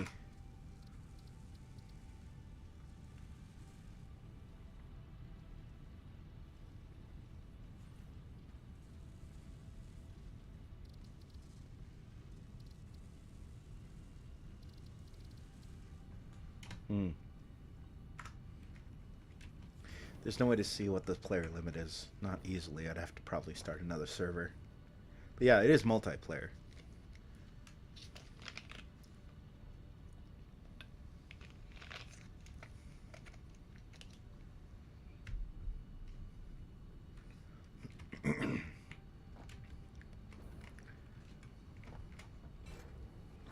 I remember Dad said they don't want to do something like PvP or PvE or something like that. I think I think given what it is, PvP would be really odd considering essentially so according to the lore of the game, you're all basically either employees or slaves or clones or something dropped onto an alien world and told, "Hey, go for it. For the glory of the company. Get all the money. Harvest the resources. Strip the planet if necessary. Get all of the resources for the glory of Fix-It Corporation. Yes. And do not be dissuaded by capitalist arguments. Capitalism is lie. Do not fall for capitalist propaganda." So, I mean, who the hell would you be fighting? Rival corporations? Well, that would sort of break the illusion, wouldn't it? Oh, here's this hegemonic sort of corporation that's sending you to your death. Oh, but there's other corporations. What?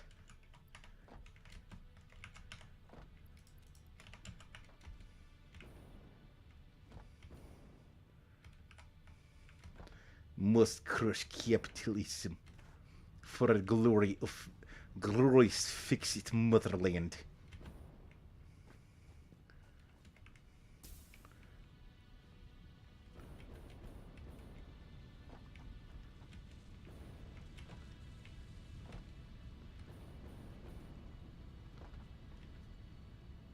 Sounds fun though. Corporate warfare, just like in Shadowrun. Eh. I like I like that concept, but I think the Shadowrun corporate warfare concept works because it's subterfuge.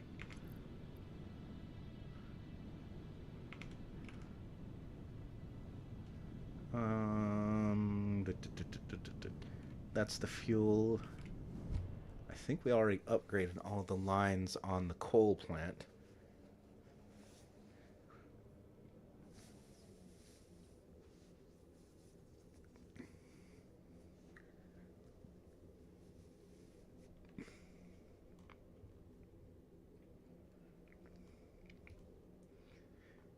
Also, has it really been nearly 2 damn weeks since Shin has streamed, or am I missing something? Or did I ask that question? I don't remember. I've been rambling so long. My mind has been focused on this whole political extreme hate speech nonsense.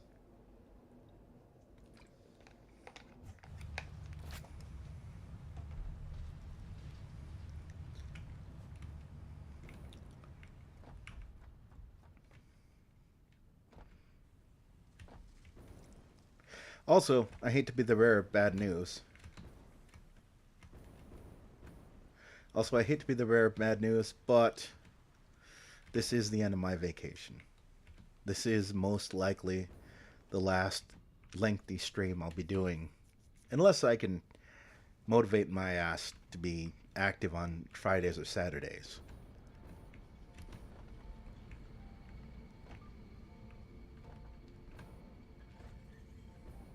I know I've been spoiling everybody. I even started playing fucking Devil May Cry. I hope Cran has seen it. And I hope Cran meant Devil May Cry, not DMC Devil May Cry. Because I'm going to start at the damn beginning. I may be talked into playing DMC if that's what Cran meant. But I got to start at the beginning. That's my line in the sand. If I'm going to play a series, I got to start at the fucking beginning. That's fine. It's more of your hobby. Yeah, it is. It is. I had fun.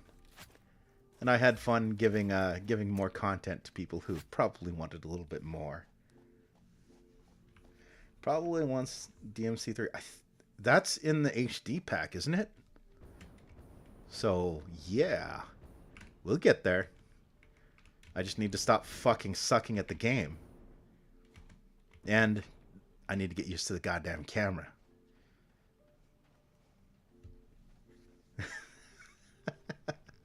I can't blame it all on the camera. I'm sorry.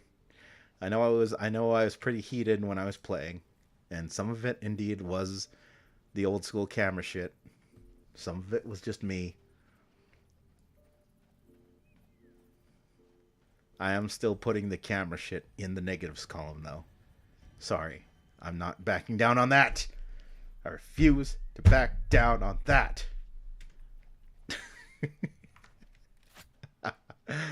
uh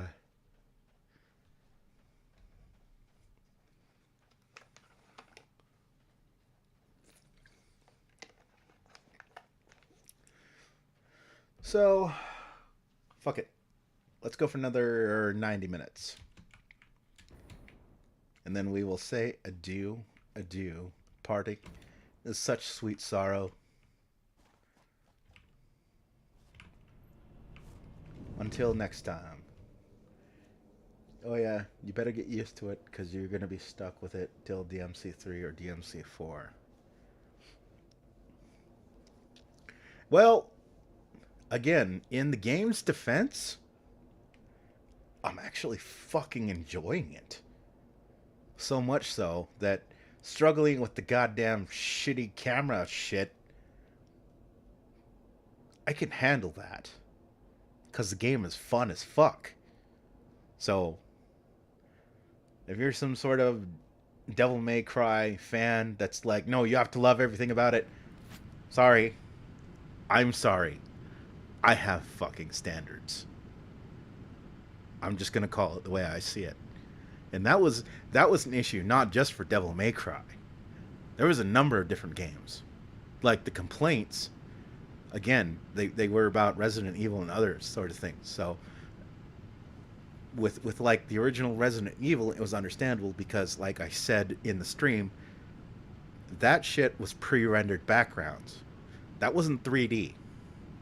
That was a 2D fucking pre-rendered background. So you had the character you were playing, the enemies, maybe some sort of 3D object in the scene. Everything else was just a pre-rendered 2D fucking background. That's why the character models look like shit, but the backgrounds look so amazing. That's why. It was either pre-rendered or shitty PlayStation 3D. That's the way it was. That's why it was the way it was. And it was brilliant back in the day.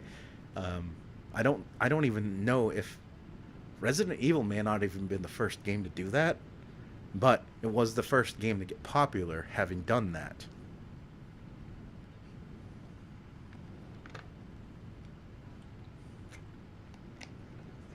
Yeah, that's why there were all those locked camera angles. And it kind of worked for a horror game because, you know, fixed camera. Oh, this is where the zombie slowly strikes towards you, and so it's angled the door, and so your character backs up towards the door, hearing the slosh, slosh, slosh, slosh, slosh of the zombie approaching, and you can't see the zombie. You can just hear.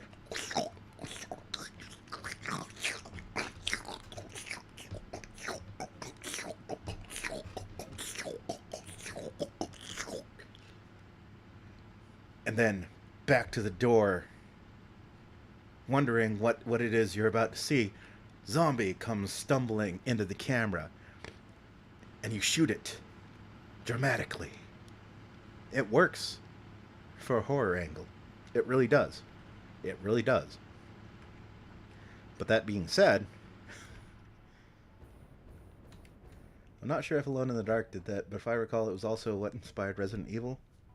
I want to say, yeah, I want to say maybe Alone in the Dark actually managed to do it before Resident Evil. And while popular, it apparently was not as popular as Resident Evil.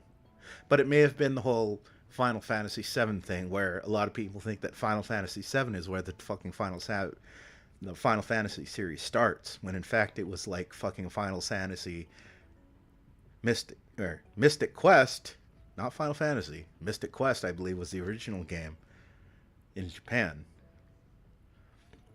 and that's where it started. And in the West, Final Fantasy was like Final Fantasy 2. Final Fantasy 2 was like Final Fantasy 5 or 3. No. It was 5 or 3, and then Final Fantasy 3 was Final Fantasy 6.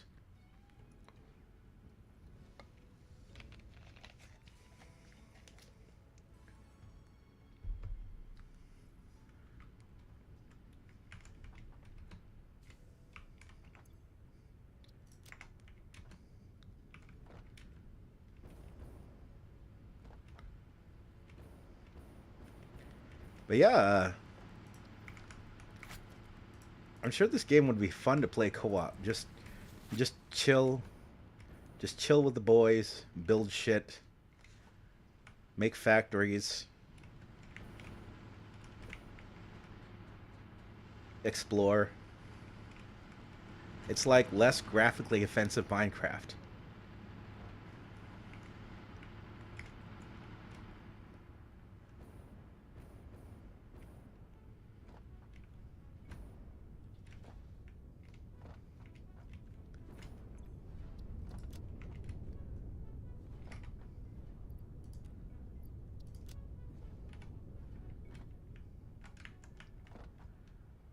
This is the first time I heard Mystic Quest.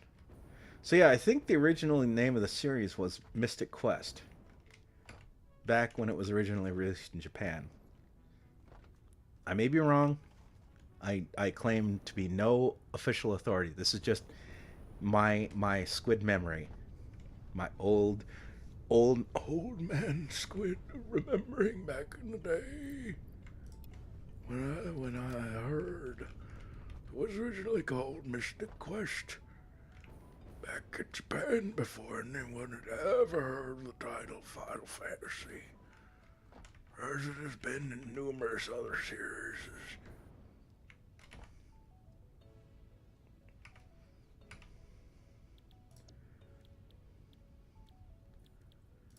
They come to the west, to the western world, and they are called something else.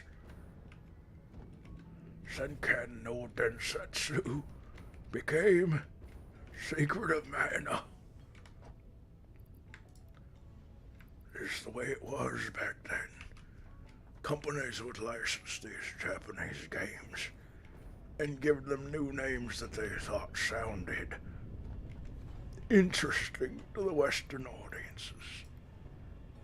And in this case, they done changed the name to Final Fantasy.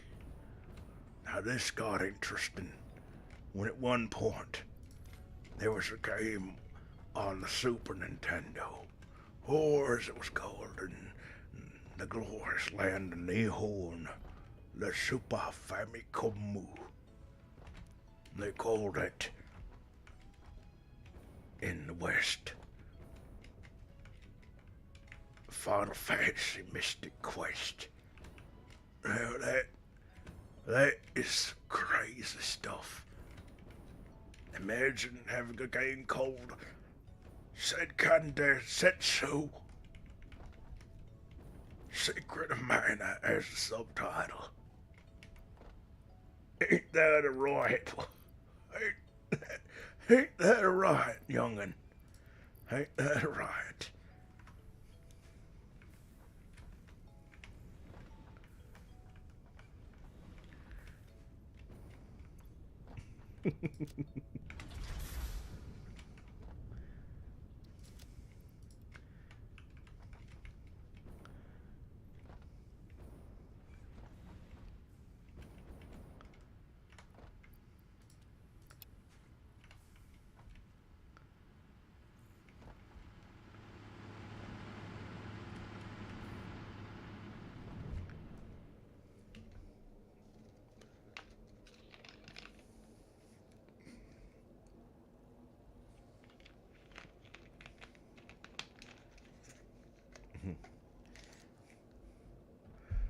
Let's see. Let's see. Back before there was an Xbox VR 8. Back before there was an Xbox VR 7. Back before there was an Xbox VR 6. Well, this was before Bill Gates took over the west coast of the United States. Back even before there was an Xbox VR 1. You may have remembered this thing called an Xbox 360. Now you gotta go back further. Further than the Xbox 360. Well, I think the only place you're gonna be able to see an Xbox 360 these days is in a museum. Or in a collector's hands. Now, no one can blame you.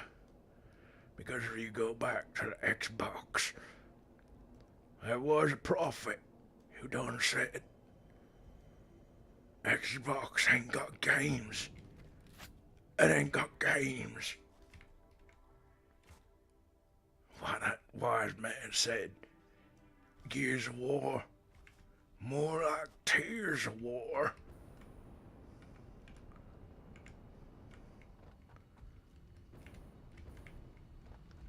And he was right. He was right. And they hated him for it. They hated that man for it. But I love that man. The way openly a man who understands, one who speaks the truth, one man to another. He was correct. It was a pushy song. Tears of War is correct.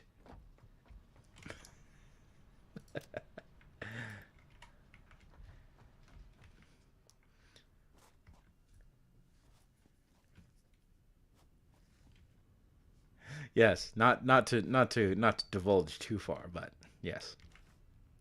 I am still enjoying it. I'm gonna have to struggle with it for the next 3 games. Oh, hope I didn't just spoil anything there. Ha ha ha ha ha ha ha. You see what I did there? But struggle with it I will.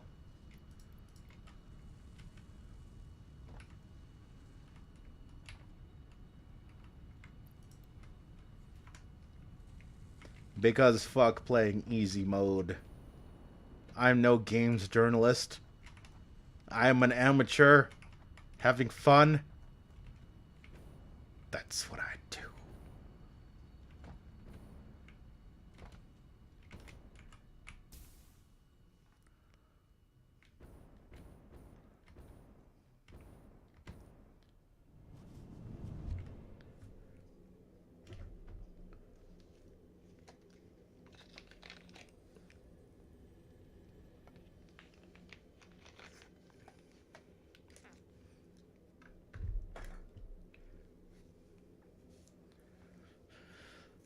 Oh.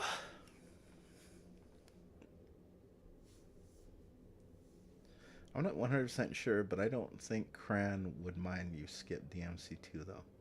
That's not gonna fucking happen. That's not gonna happen, Cran. You called down the thunder. Well, now you got it. You see that? It says Devil May Cry HD Collection.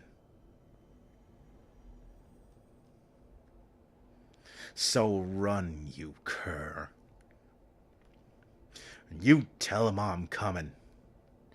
And all the DMC games are coming with me. You tell him I'm coming.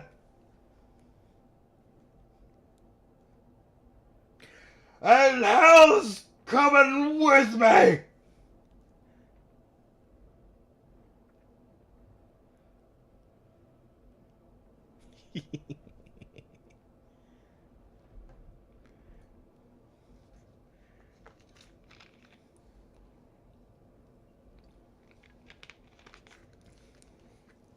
We skip nothing. We skip nothing.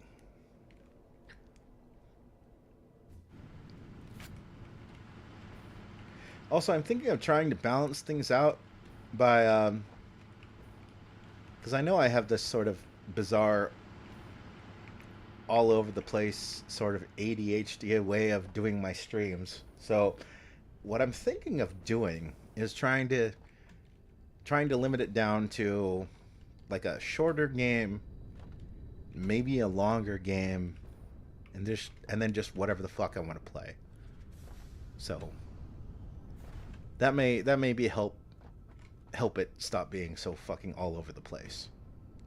Because I think that was one of the fears that I had, and sort of one of the habits that I started slipping back into. Now I know there are people out there that don't mind it, as I again am an amateur. I accepted that. You accepted that. That's fine. But that being said, it's like it kind of limits things, because a lot of people are going to be like, "Oh, it's just a random game. I don't even know what the hell's going on."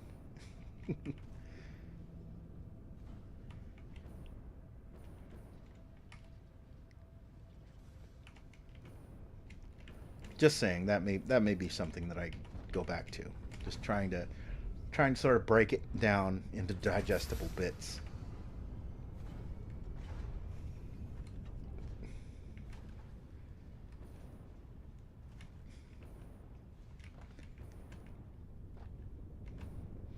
And then if we can fit more in, we can fit more in.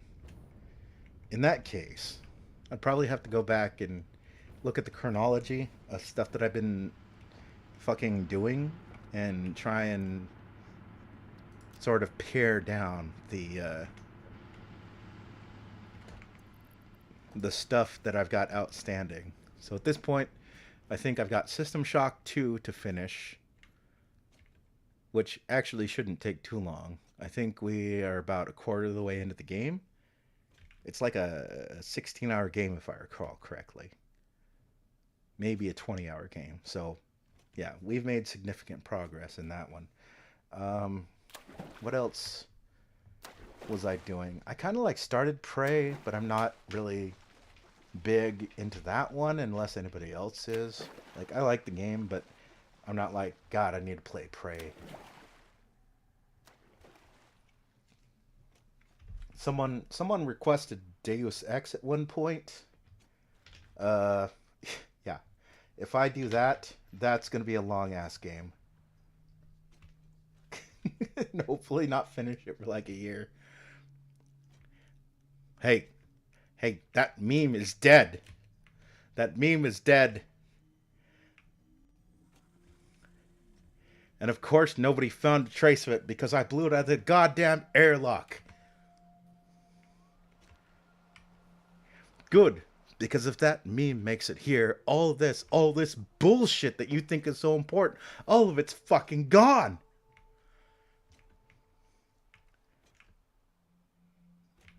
The first one. The original. With Tommy. The Injun.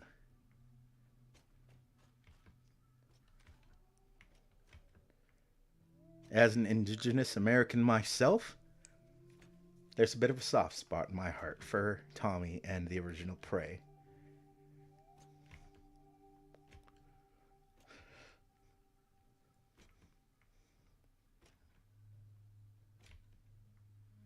But yeah, I think all I have seriously started is System Shock 2, and is that it? I think that's it, actually, currently. Well, obviously, Devil May Cry. Devil May Cry is going to take a moment, but that's newer. I'm trying to think of older stuff that I got to basically prune before I can clear the queue and sort of move on to that sort of plan. I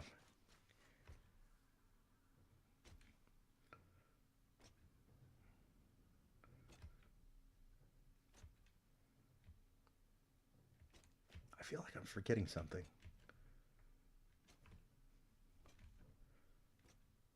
Ah, well, must not be important.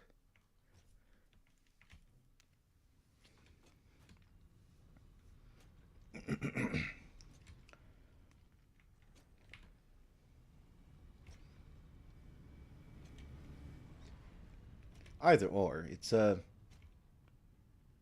kind of funny for me to say it in that terms because it's like this would be the sort of thing that a person would be like worrying about if they're trying to grow their channel. I'm not really trying to grow my channel.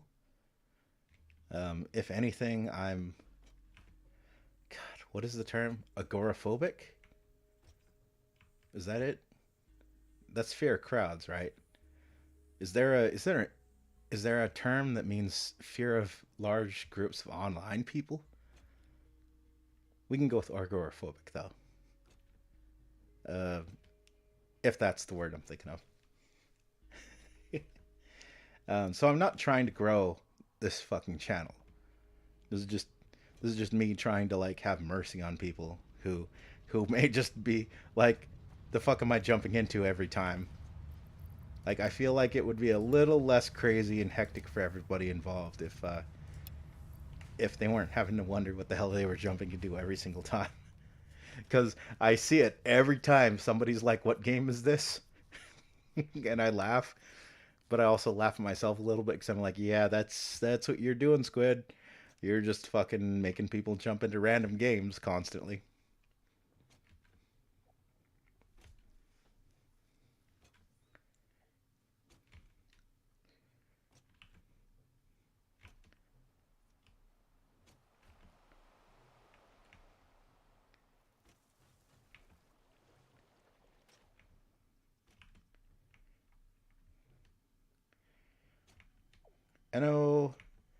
Anoclophobia refers to a fear of crowds. Oh, it's anoclophobia. Okay, it's closely related to agoraphobia, a fear of places or situations, and ochlophobia, a fear of mob-like crowds.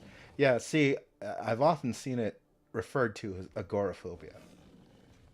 So yeah, that's more like a fear of like town square or something like that, or a situation being surrounded by people or something like that, where the other one is more or less a strict fear of crowds.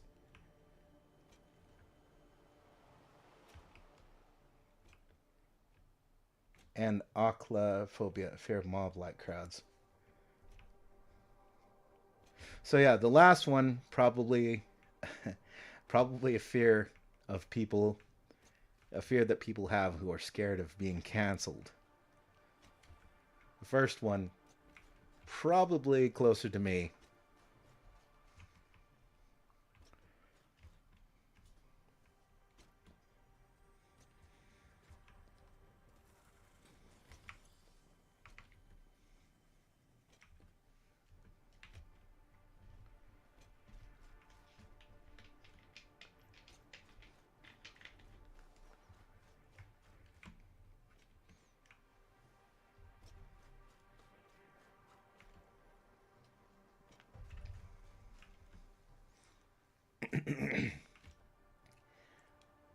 Yeah, to read me shitposting online and to hear me talk, in normal moments, not like in quiet, tender moments like this, you would never think I was the sort of person that worried about things.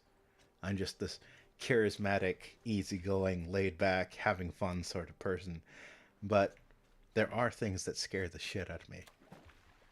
And stuff like that really is. Like I don't joke around when I say that like having a stream with hundreds of people watching absolutely kind of scares the shit out of me. I'm surprised I haven't had a nightmare like that. No, most of my nightmares are pretty rare and very personal, and I can't describe them. But I suppose if I had to give even the vaguest description of it, when you're at the point in your life that I'm currently at, you'll probably have similar nightmares. And you will realize that all of those nightmares about being eaten by monsters and that sort of thing, those aren't the real nightmares. The real nightmares are much worse than that. On the subject of Prey, I think the first one was famous for it.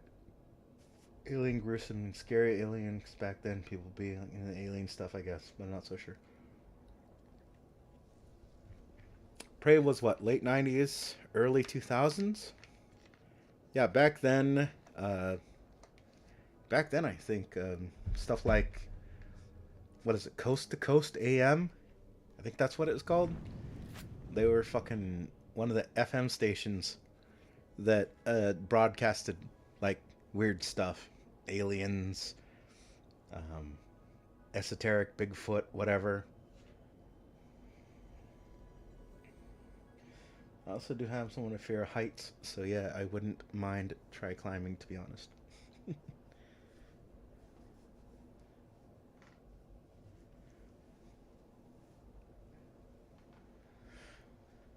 Ugh.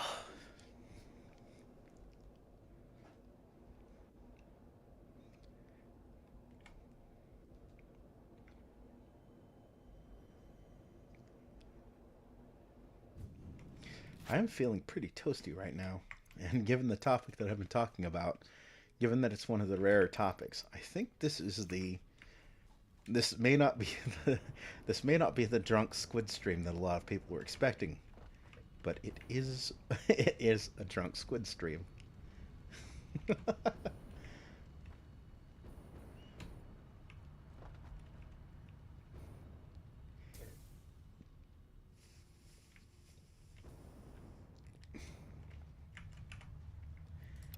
Got to be pretty drunk to start expressing those political opinions. Not drunk enough to start using the gamer words.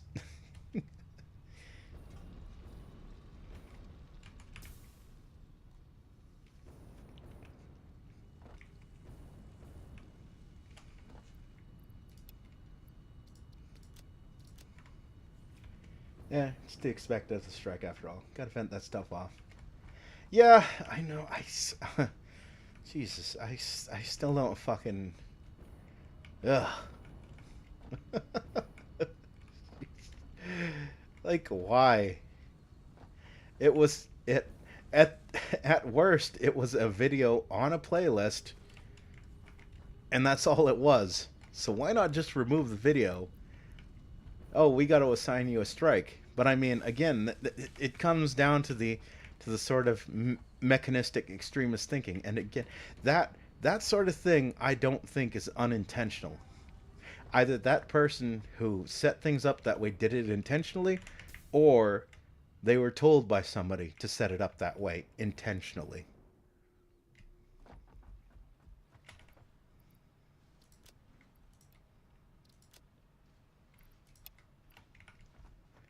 Well, if a person does a thing that upsets the algorithm, regardless of if it was them that did it or if it's just them having something on a playlist, they need to get struck for it because we want to discourage that sort of behavior.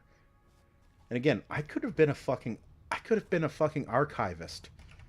I'm just like, hey, here's this bad speech. Here's Richard Spencer going off about, how he really feels about the small hat people and using every gamer word imaginable. Now, logic would suggest you want every fucking person to know the sort of person that Richard Spencer is when he gets that heated and stops pretending to be the dapper young gentleman with the suit. You'd think that. Apparently, you'd be fucking wrong.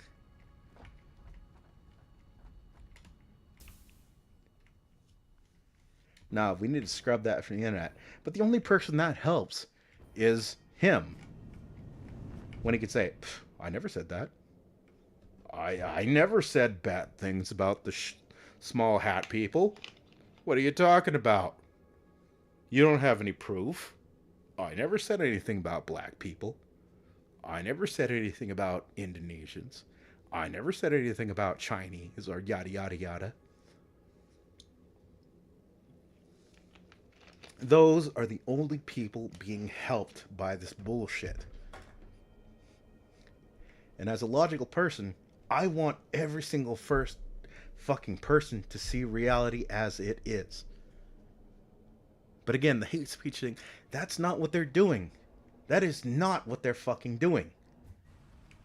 And you gotta be a fool to think that's what they're doing. They are using it as an opportunity to eliminate speech that falls outside of their politically approved prescriptions. That's what it is.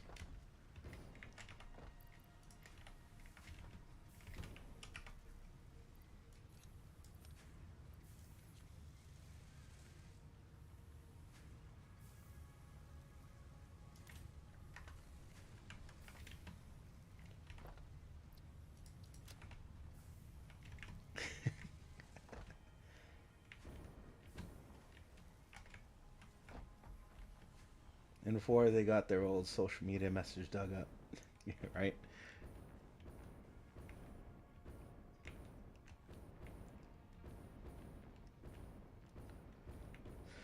But yeah, hate, legitimate hate is a waste of time. But, like, we can learn from people who are hateful. You know, we can learn from that guy who said something something now, something something forever. Right. You know, the guy who was talking about segregation. And realized that guy was a fucking asshole. And I'm glad that I know he was a fucking asshole because look at him in his own words, basically going around bragging to everybody, "Everyone look at me, I'm an ignorant, racist asshole." I don't care if it hurts somebody's feelings to realize there is a racist asshole. In a sense, it hurts my feelings to realize that there is an ignorant, dumbass, racist asshole. Because I'm a person that likes people to get along. It hurts my feelings to realize that there are dumbass racists just the way it hurts my feelings to realize that there are dumbass extremists. People who are like, well, if you don't agree with my politics, then fuck you, you deserve to be exiled and have everything taken away from you. That hurts my feelings too. But I don't want those people's speech taken away from them. I just want their power taken away from them. The same I do with the racist assholes. Who all somehow conveniently both categories fall under the category of extremist. Isn't that weird? Isn't that weird? Squid is consistent on the dislike of extremists. Huh. Huh. Weird. How dare I be consistent? And of course, the political opportunist extremist types are going to be like, well, yeah, you may look at us, but there's nothing wrong with us. But look at the other side. Why don't you denounce them? Because I denounce all extremists. I denounce both camps of extremism. You and the people you don't like. How about that? How about that? Oh, but that's not enough. What you want is for me to endorse one side, or at least avoid criticizing one side of extremism, while condemning your enemies. That's what you're really after. That's what this hate speech bullshit really is. It's political. It has nothing to do with actual hate or the fixing of. It has everything to do with sort of skewing things to your advantage. That's all this really exists for.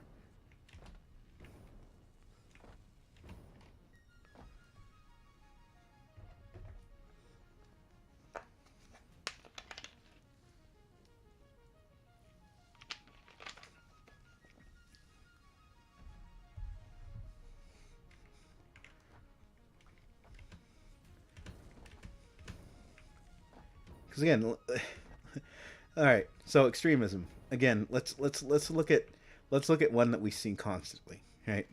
We see a certain phrase used as quote unquote just a saying, which is something like "kill all men." Right?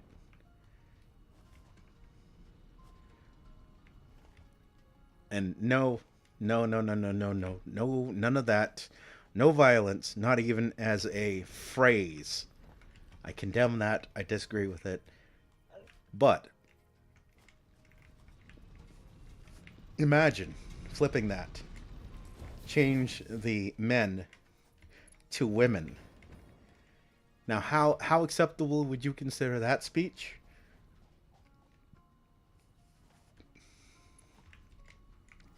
A person says it's wrong to say all black people, but then they turn around and say all white people. It's wrong to say all Asians, but it's perfectly fine to say all white people. It's wrong to say all LGBTQIA plus, but it is entirely correct to say all straight people. Like if you can flip your terminology, the phrase you're using, and it sounds bad, it's bad when you're saying it. And I am against hate because I see that as hate.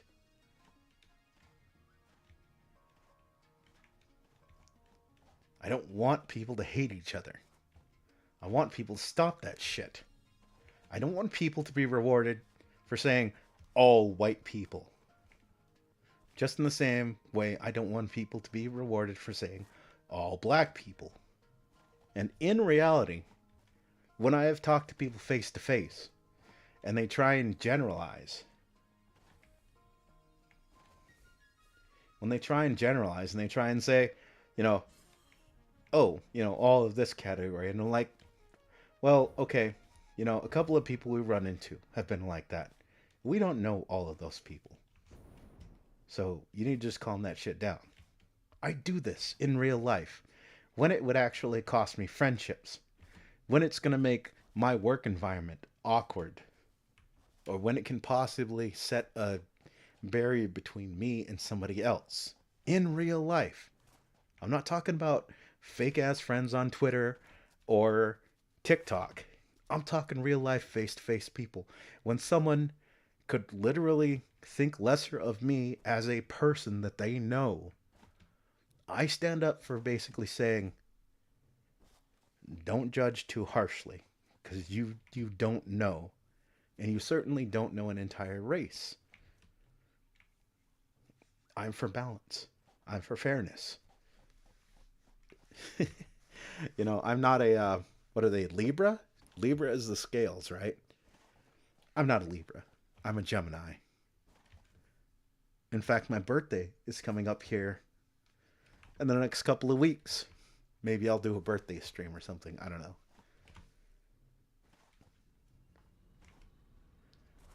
I'd have to put in for the day off though, and probably the day after, because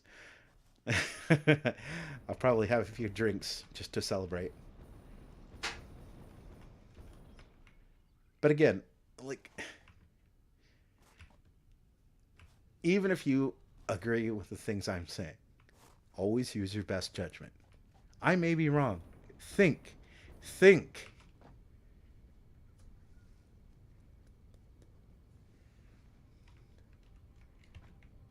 You're going to outlive all of them. Think. Think, Invincible. Think. I hope Shin will be here too. Well, if I actually do a birthday stream, it'd be fun to have him show up. I'd like that.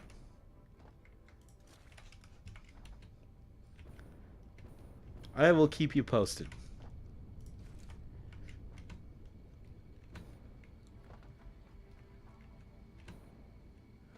I hope everything's going well with Shin. I think last I saw he was supposed to be working on something, which is good. Which is good. The man does great work.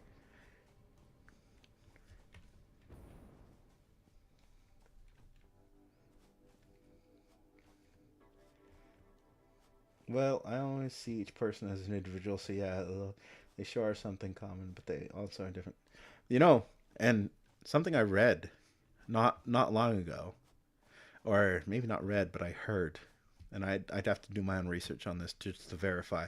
But apparently, so lower intelligence, right? There tends to be a correlation of lower intelligence and racism. And there's a reason for that. Because of the lower your intellect, the lower your ability to process people as individuals. So you generalize because you don't have the mental capacity to consider people as individuals. So instead of, being able to see like a random mugger in New York as, yes, maybe a black person, but also a singular entity who happens to share characteristics with another person. Instead, you begin to see Barack Obama and random New York mugger as the same person because your brain is so fucking small that you cannot process people as separate entities. You cannot see them as separate people. Your brain generalizes them as a singular group. Well, they have the same skin tone generally, so they're the same person.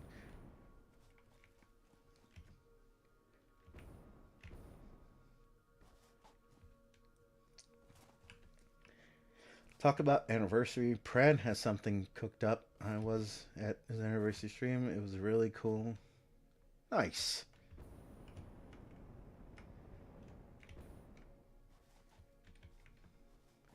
Well, I wouldn't mind grouping politicians together. Yeah, but see, that's more that's more logical to do because politicians exist as a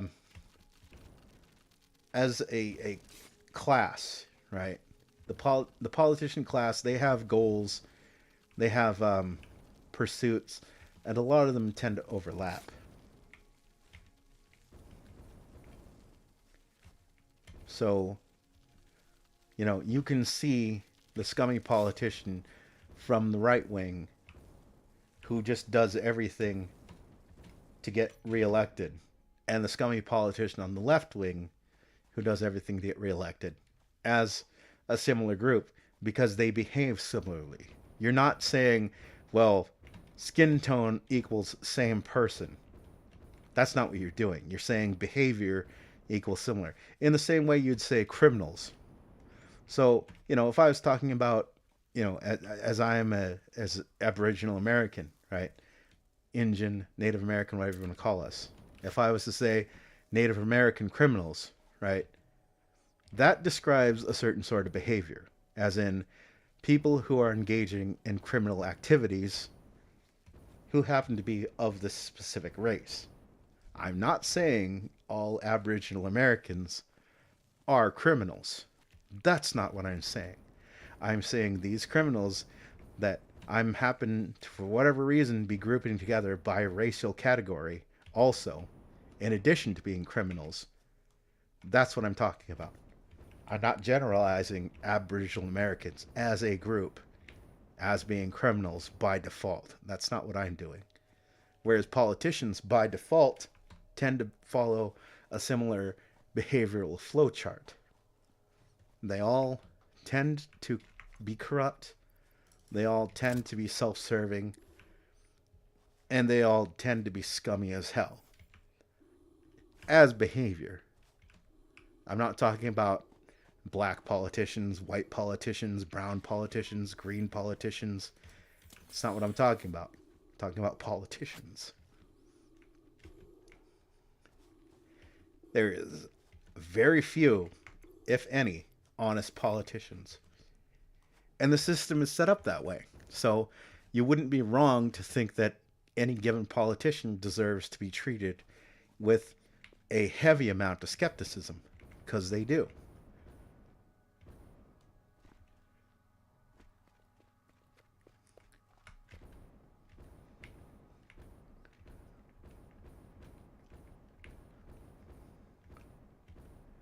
But a politician, because of the vocation they've chosen, their job route, yeah, it's gonna you can safely assume that a lot of them are gonna fall into the pitfalls of the profession.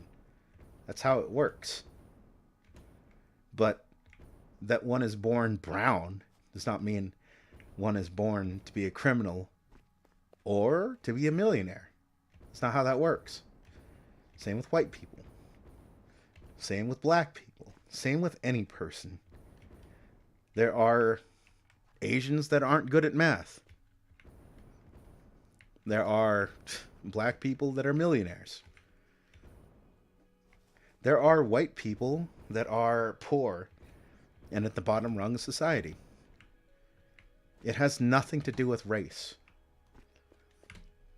If anything, our differences in success actually come down to one specific category, and that is, are your parents together? Single parent homes is a massive, massive disadvantage for people. Not to say that they can't, not to say that, we need to look down our nose at single parent households. But if you look at the statistics, statistically speaking, people in single parent households are at a disadvantage. And if you extrapolate that along certain lines, you begin to see a pattern come up. Now, that's an uncomfortable conversation. That's not one people want to have. And I'm not saying that is based on racial characteristics. That's, if anything, societal, intergenerational, and it needs to be put to a stop. It has nothing to do with race and everything to do with addressing the actual fucking problem. But if we cannot have the conversation, then we cannot fix the fucking problem.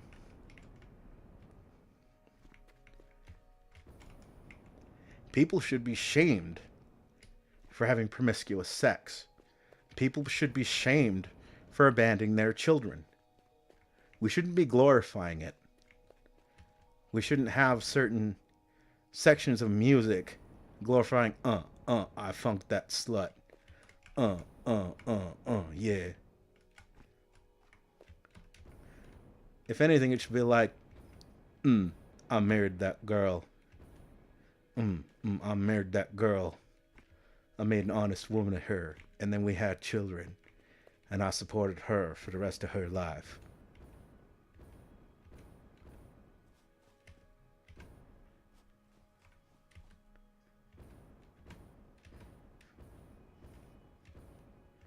And again, that's not a thing about race. That's a thing about society. We shouldn't be glorifying certain behaviors. We shouldn't be excusing certain behaviors. We should be looking to help people. But we ain't going to do that when we let people tell us that asking questions and seeing things that are problems that are difficult or uncomfortable are wrong to address.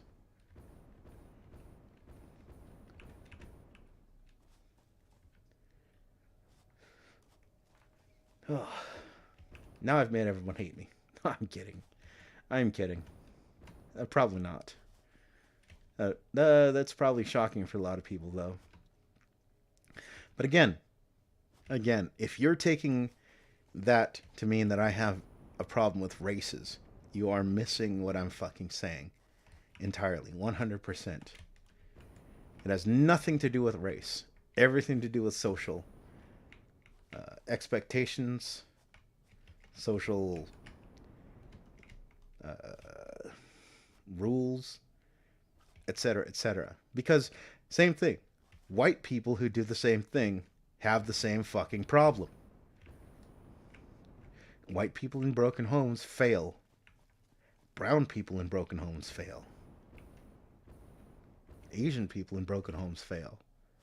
Having a father and a mother, or whatever, both parents in the home, sets you up for more success than anything else does.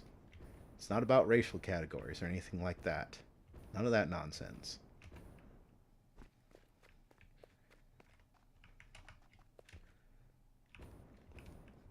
But nobody wants to hear that stuff. Nobody wants to hear, well, the problem is nuanced. Because it's far easier to say, well, society just wants me to fail. It's not my fault. Well, maybe it is your fault. I don't know. Maybe it's the fault of your parents. And maybe it's the fault of your parents having being brought up into this paradigm where there are no consequences for the things we do. So let's just do what feels good. That's not comfortable. That almost speaks deeper than a person's race. Because one can't choose their race. One can certainly choose the lifestyles that they adopt.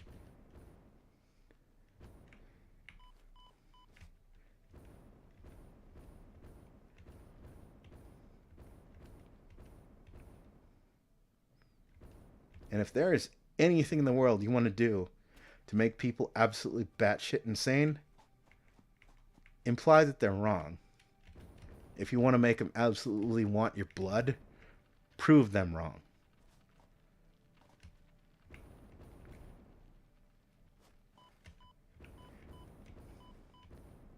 People take being wrong as a fucking personal attack.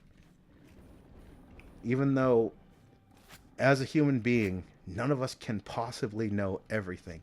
It's impossible. I can't know what's going on in China right now. I can't know what's going on in Australia right now. I can't know what's going on in fucking Eastern Europe right now, Central Europe right now, Britain right now. Can't know it.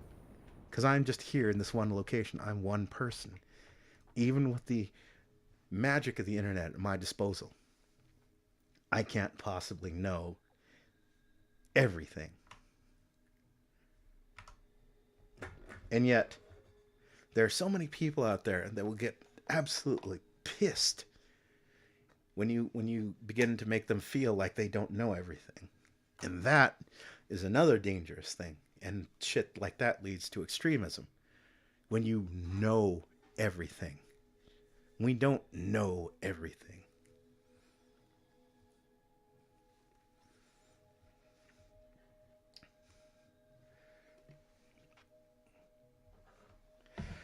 Also, one second. I'm going to run to the bathroom. I'll be right back.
All right.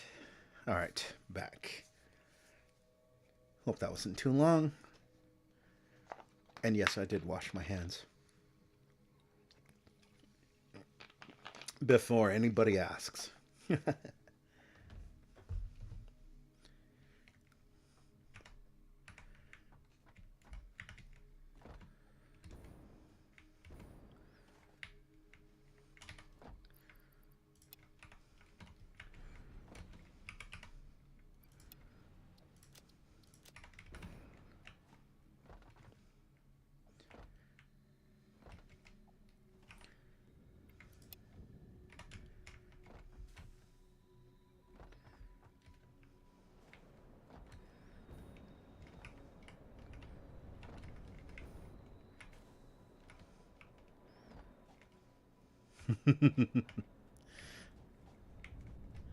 Of course, I didn't wash my hands because it's evil. Damn it, Lex. That's a good point. Well, as I wash my hands, I am truly not evil. No villain but so feareth has but some measure of hygiene, and I have none, and thus am no mere villain. Lex Luthor.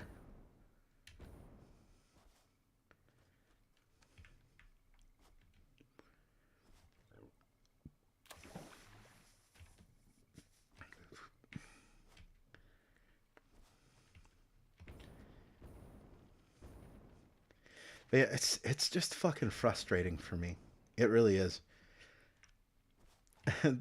To wrap it up, because we're coming up on the 90-minute mark, so we'll be wrapping it up soon.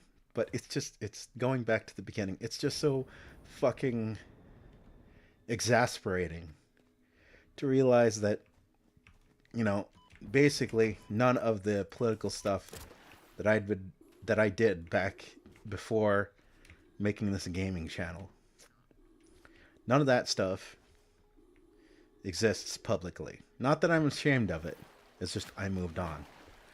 Anybody who wants to bring it up, they're welcome to.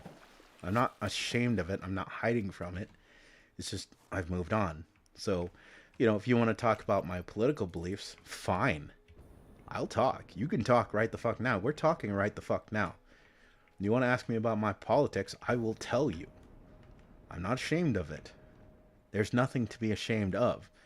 Because as far as I'm concerned, I'm trying to find common ground with everybody so that we can all see each other as people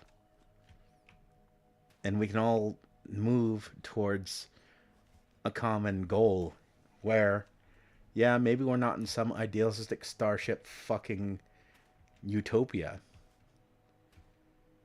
But, we can all have our little patch of land. We can all have our little house, our families, or people we care about, or pets, if you don't like people. We can be left the fuck alone to do whatever the hell we want, so long as we're not violating another person's integrity. And where necessary, we can come together to address problems. That's what I want. And if that's extreme, I don't want to not be extreme.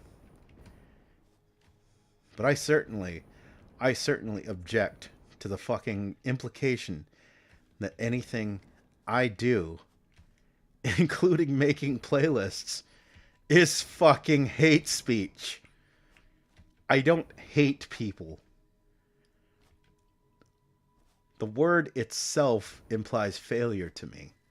To hate is to fail to understand. It is to fail to forgive your fellow human for the condition of being human.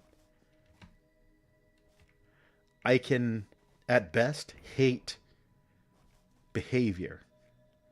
At best, I can hate our circumstances. The things that bring us into disagreement.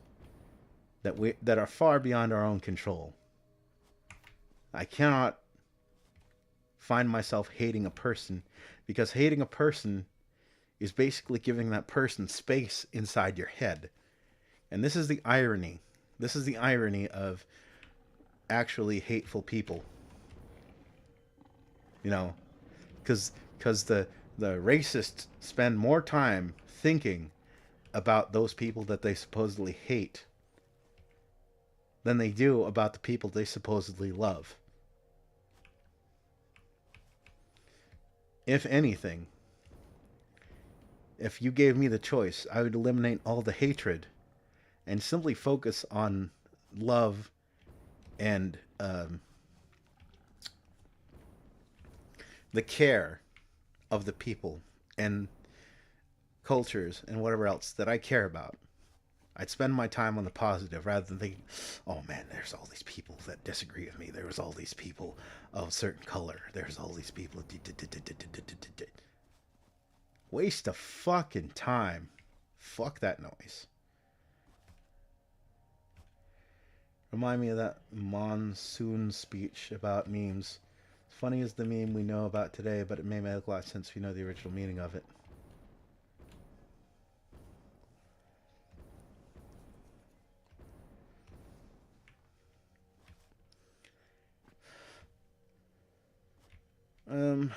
I need a refresher. I don't even know that I've seen that, but yeah.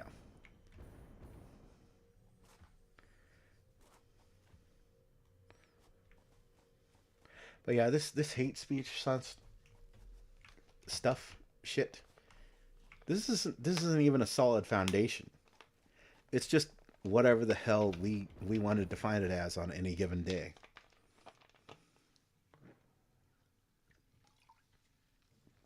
We're met, and like I was explaining, I don't. Were you here for when I was explaining the Mott and Bailey thing?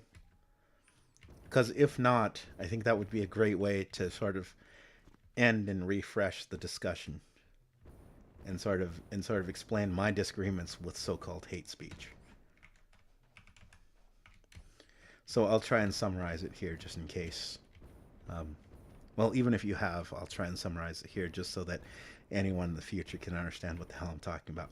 So Mott and Bailey is a style of argumentation whereby somebody adopts two positions. One is an extreme position, and the other is a more relatable, more defensible position. Right. So basically, the Mott is, imagine it as a castle keep, right? The castle keep, it's a fortress. You're able to defend yourself from there, but it's very cramped. I mean, it's a castle keep, meant to defend against sieges, to fight attackers and hold out until rescue or until they lose interest or run out of supplies or whatever. The Bailey is basically the farmlands, the fields, the world outside the village. So the Bailey is often the crazy shit, and the Mott is the defensible position. So imagine it's something like a person says, well, I think all people who are right-wing should be in jail. Right? Crazy fucking position. Or maybe it's something like, all people who aren't left-wing should be in jail. Something fucking crazy like that. And then you hear somebody say that and you're like, you what, mate? You want to put me in jail? Then they retreat to the defensible position, which is usually something to the effect of, well, I mean, I don't want kids getting bullied to death in school. I don't want kids getting bullied until they commit suicide.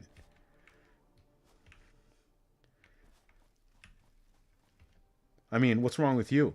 Do you want kids getting bullied to death in school? Is that what you want? Is that what you're telling me? Huh? You're fine with kids getting bullied to death in school? Okay. Well, I know what sort of person you are. God. Hey, everyone, look at this guy. This guy's cool with kids getting bullied to death in school. But as soon as you back off of the pressure, they go back to it. So anyways, like I was saying, all people who aren't extremist left-wing should be in jail.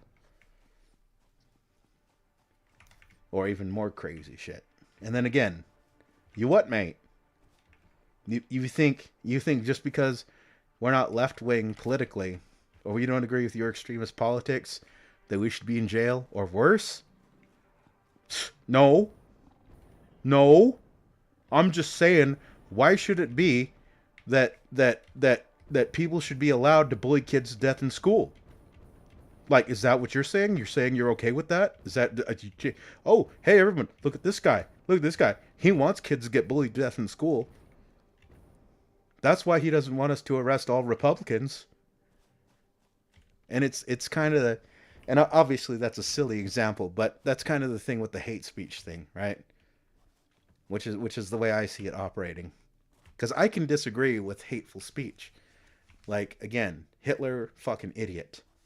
A lot of communists also, you know, Che Guevara, hell of a racist asshole. Fuck that guy. Che Guevara, racist as shit. Fuck him. But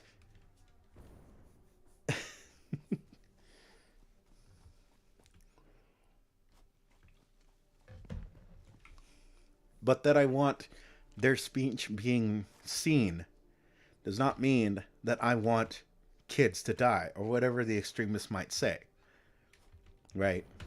In the same way that hearing Richard Spencer be a racist asshole does not mean that I want whoever, whatever group he may be perceived to be against, to be bullied. Like, the two are not connected. But that's how that operates. And that's the way I've seen hate speech operate.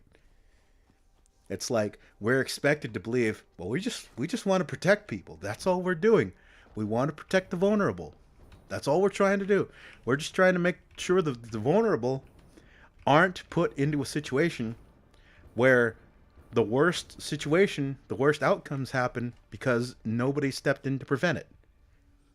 You know, imagining someone online reading quotes of Hitler or something like, or quotes of Richard Spencer as oh man, I can't turn the page off. I can't turn the web page off. I can't go do anything else with my time online. Here I am stuck reading all of these Spencer quotes and watching all of these Spencer videos and watching all of this racism and man, now it's time for me to drive down the road, not across the street, if you catch my drift. That's what we try and make it seem like, but it's like what they actually press it as is like, well, I disagree with, you know, the American political left, or I think perhaps there's something to this Hunter Biden laptop thing, which is it's funny now to see the reversal on it when it was set up as one thing, and now all of a sudden it's cool to talk about. But it was called extremist and crazy back in the day by the people who now want you to fucking trust them. Ah. But it should all be available. All history should be available. So we can see it, so we can learn from it. Obviously, calls to violence or illegal speech or whatever, where it is actually illegal for a reason, and not just because it hurts someone's fifis.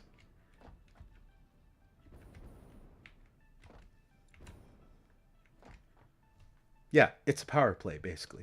Yeah, absolutely.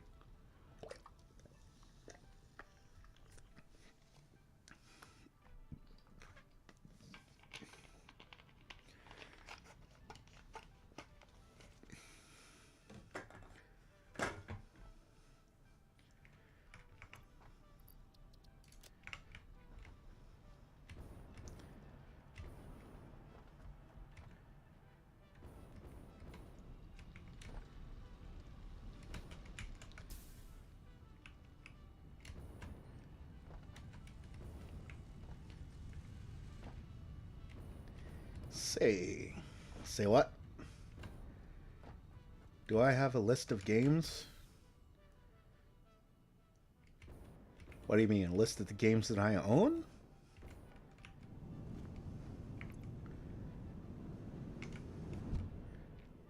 I mean, I could probably make one.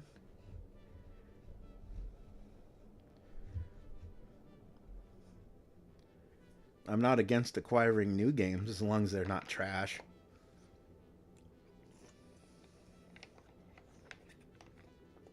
List of the games I want to stream. Any game I enjoy playing? I think that's my list. I think. Let's see. If there is.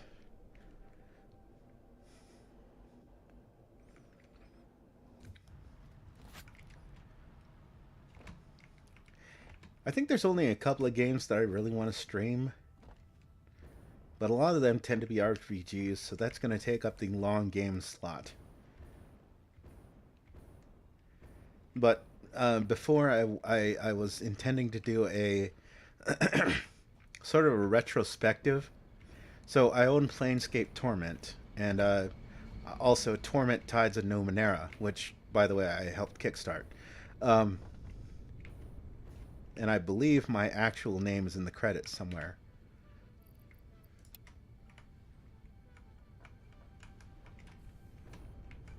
I think it would be easier if you had a list to look at and prioritize stuff. Yeah, but I'm not a professional.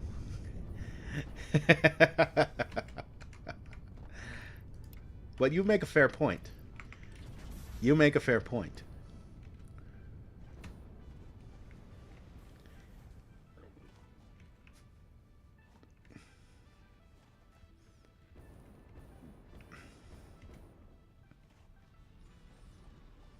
See, this would be this. I think this would be far easier to do if I was like trying to approach this as a professional might, because in my mind, what I would do, I would have a list, like you said, of stuff I might want to play, a full list of games that I own, and a suggestion box, right? Because I'm not against taking suggestions from people, as long as they understand the rules. And I've said it so many times. Not going to play meme games, not going to play rage games or anything like that.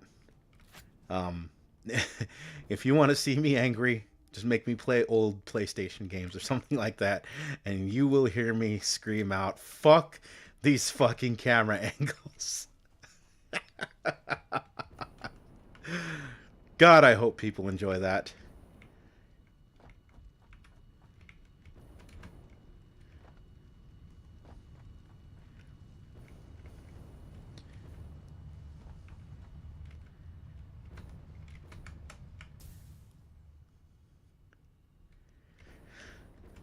But yeah, that's not a bad idea. I may look into trying to set something up somewhere.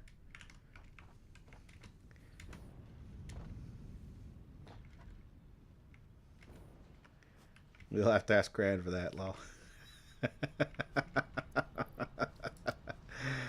I still very much enjoyed the game though. It's actually a hell of a lot of fun. It's just like I said, when I start getting into shit, I start getting hot blooded, and just yeah, my competitive nature comes out, and I'm like, "Fuck!" But as you saw, I didn't fucking go to easy mode, which would have been the bitch move. I'll die 1,000 times before I go to easy mode. Fuck that shit.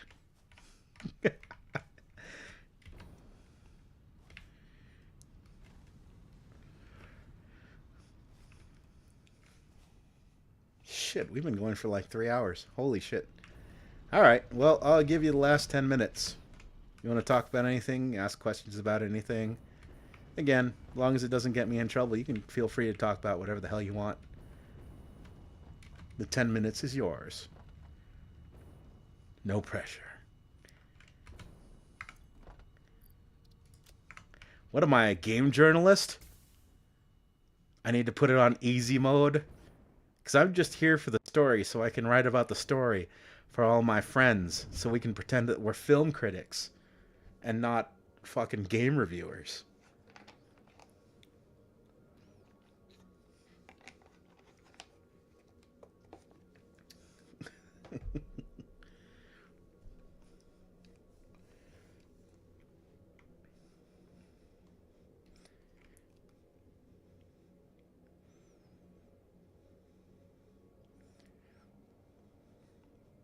Too much water, IGN. Yeah. God, I can imagine that being like a Subnautica review.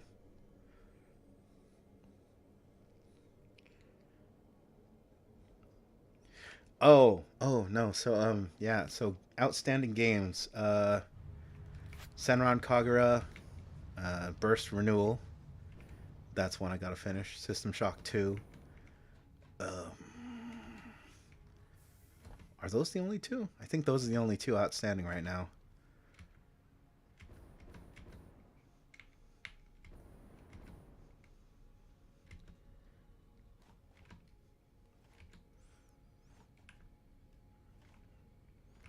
But I gotta start looking in. If I want to go through with this plan, I gotta start looking into shorter games I can play and finish in a few hours or maybe a day. Have you ever tried to get Shin to do a collab stream? I remember he's saying he doesn't mind people want to play co-op or something. I am not against playing co-op with Shin.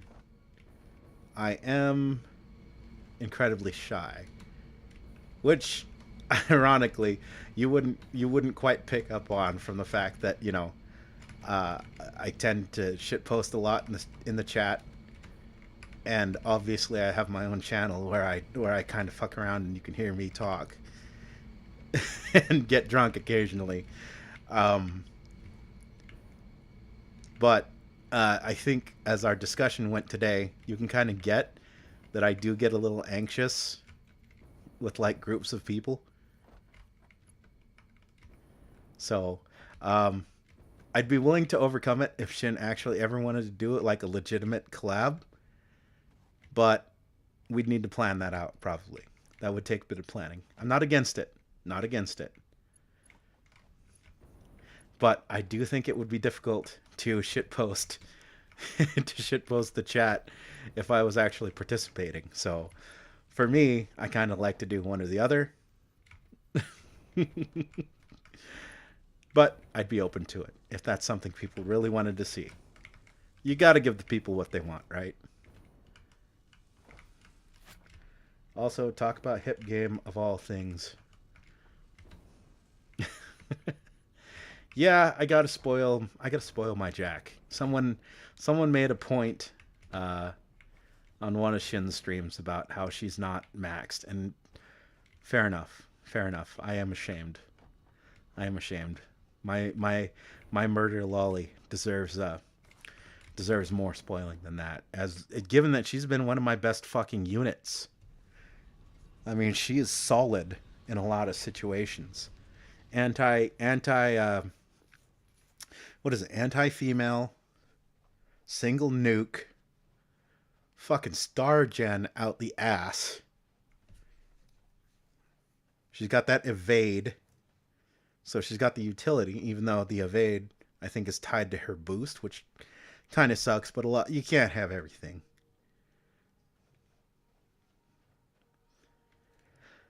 So, yeah, I need to spoil Jack.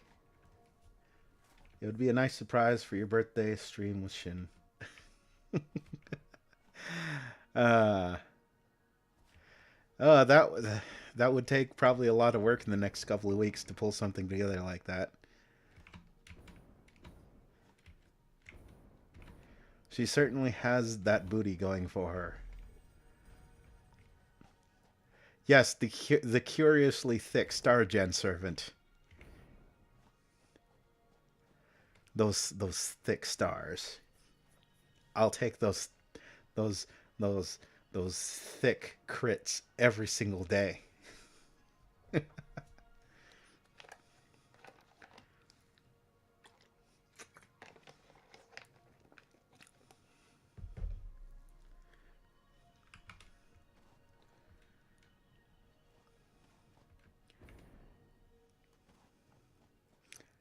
5 minutes, no pressure.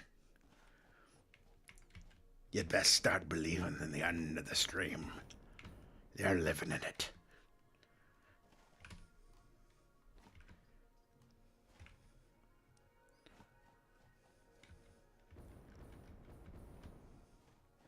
Also, why does that thing look like a gun? It is a gun. It is a gun. Let me go shoot something with it. This is a gun. You actually have to go down a few research trees to get it. But yes, it is a gun. Very expensive to produce, and very expensive to produce the bullets.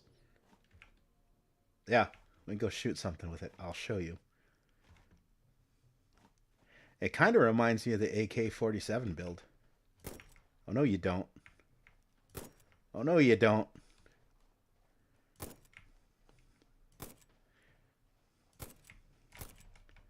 Not the most satisfying gun firing noise, but keep in mind this game is still in early access.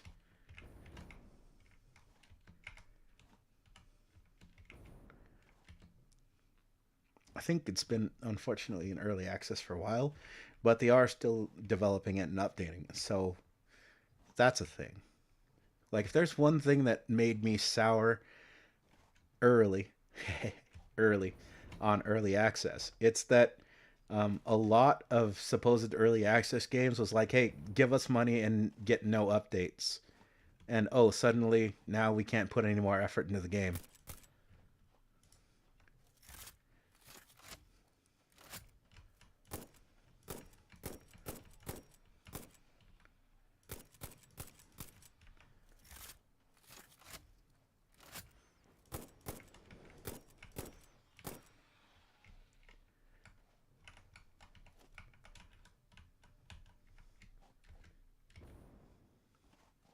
So this is a Wild Hunt Alien game.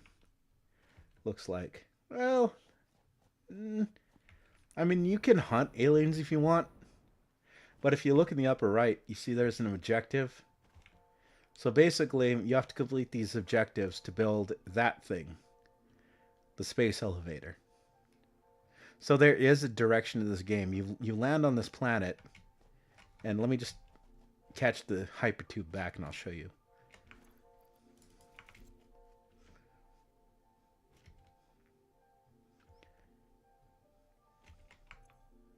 I don't know why I was going down this way, as a matter of fact. I entirely forgot. Oh well.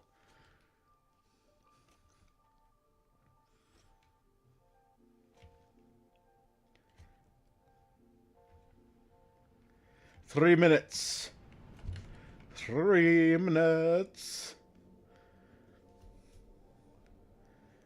We are in the end times.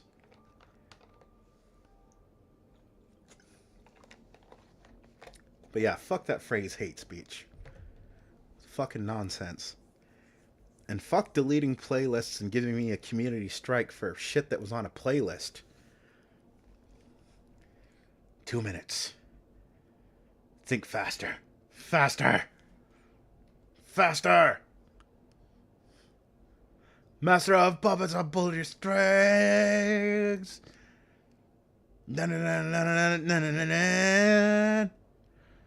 Master! Master!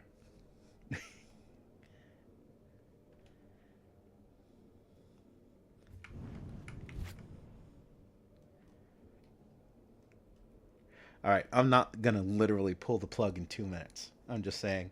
I'll wrap it up soon because I think there's a stream starting in the next half hour that I want to watch. So, the longest timeline you have is probably about 25 minutes from now.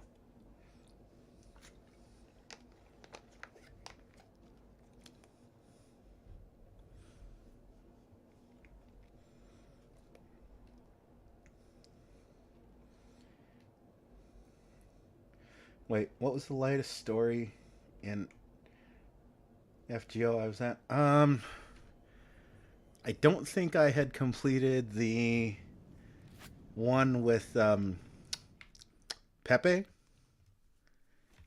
I think I need to complete Pepe's chapter.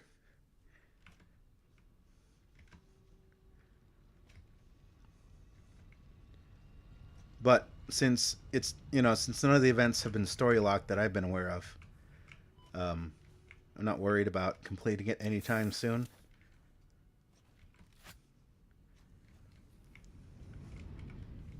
Yeah, it's like I forget what the fuck it's called. Yeah, I'm pretty sure it's that one.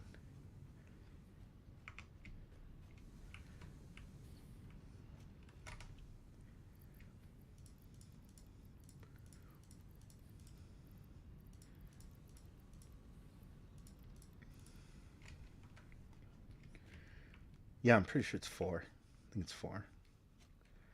I really need to actually get back into Fate Go.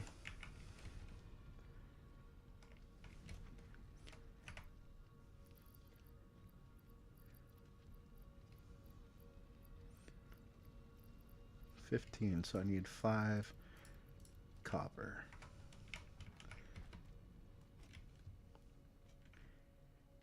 It's not that I've stopped being interested in it. It's just I'm at a point in my life where I have very little time, and farming is a lot of investment. A lot of investment. I used to be able to do it quite well, actually. I was fucking efficient. I could farm so well, I could finish an event in a couple of days and then just chill for the rest of the event.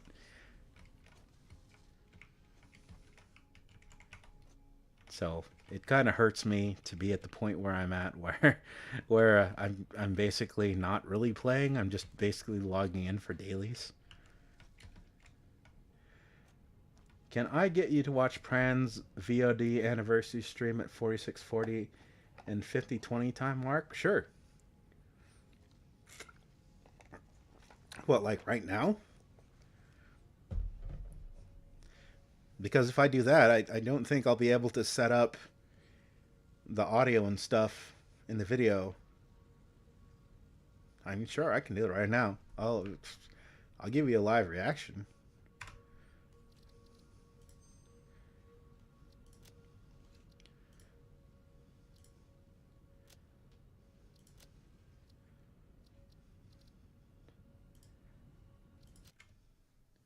All right, so we're gonna go dark on that.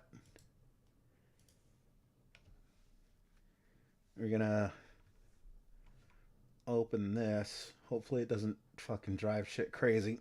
All right. So, Fran VOD anniversary stream at 4640. So I'm gonna assume that this is the 4640, and the second one is the 5020 time marks. All right.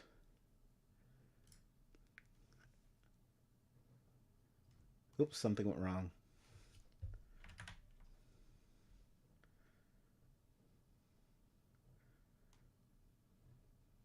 Are you still there? Hello? I clicked on something. Tell me it didn't fuck everything up. Okay. Okay. I clicked on the link and it tried to open it in the goddamn browser. So I'm going to have to copy paste this.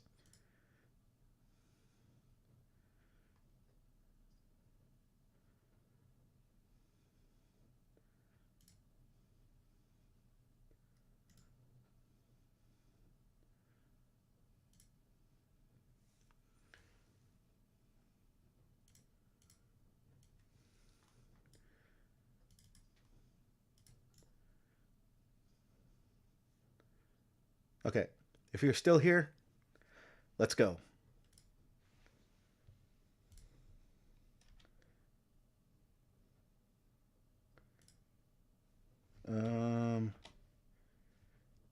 No, that's not working.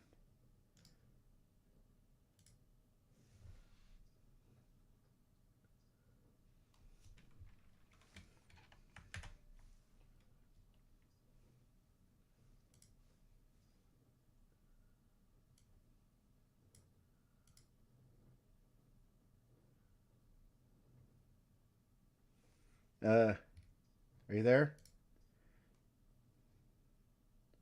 I may have to just look it up. Um, YouTube is being fucking stupid right now. So I'm just gonna fucking straight up open YouTube. Yeah, note to self, it does not handle fucking uh links properly. What's Pran's channel? Pran? Pran what? Or name of the video, whichever. I'm just gonna straight up do it the manual way.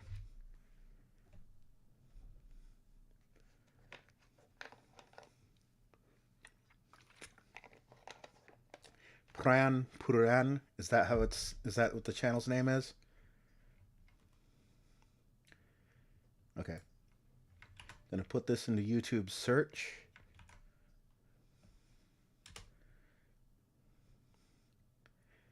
Okay, Pran. I think I have the channel. The second Pari Pri anniversary.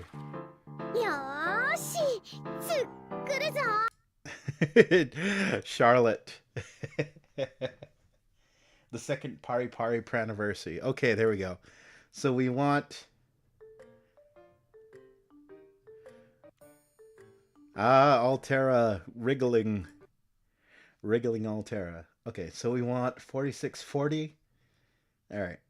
Scanning for there right now. 4640.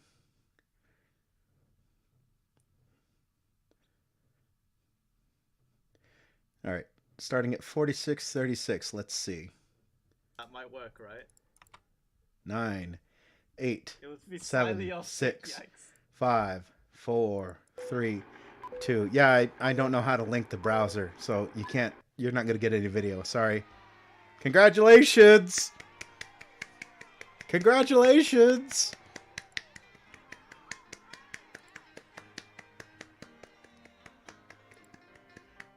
Oh! おめでとう。おめでとう。おめでとう。おめでとう。はいはいおめでとう。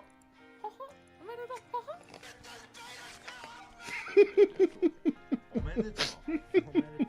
おめでとう。おめでとうさん。おめでとう。Ah, Shin! That warms my heart.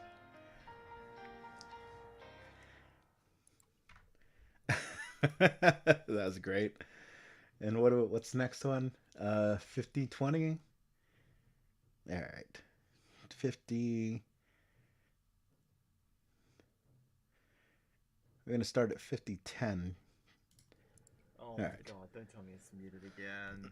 Oh my god. Yeah, no, it's not muted. Wait, it's not muted? Oh Head, sound start. god, I kind of... 5020, here we go. 5, 4, 3, 2.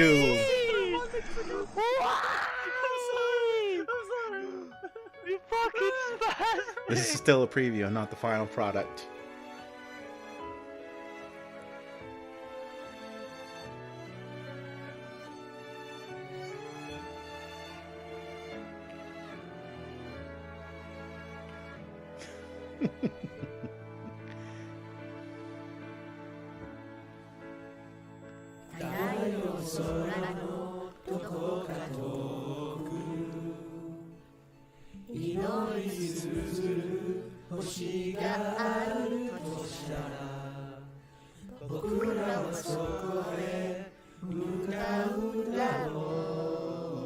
That giant Sakura, though. That giant Sakura, though. Sakura faces for life!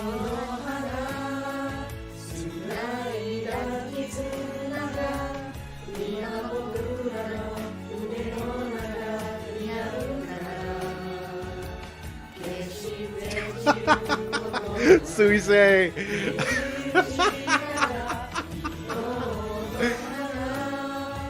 God, her legs got kind of thick.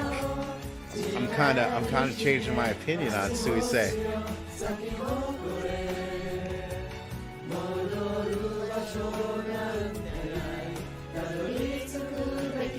Ah, Shin. Too wholesome. Far too wholesome.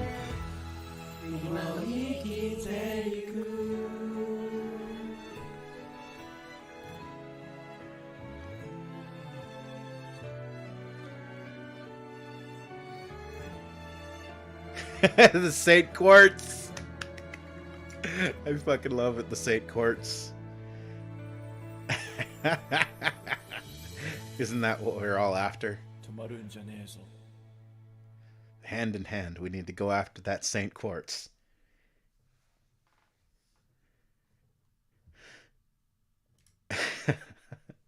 Another one at 106. All right, 106.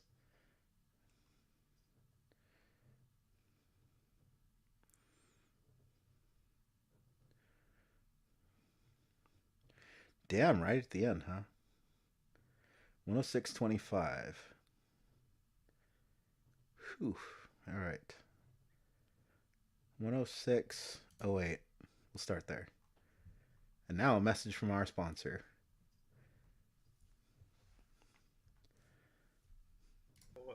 And he will continue to survive. Yeah. Okay. Thank you very much. We'll wrap up our little stream with our final video.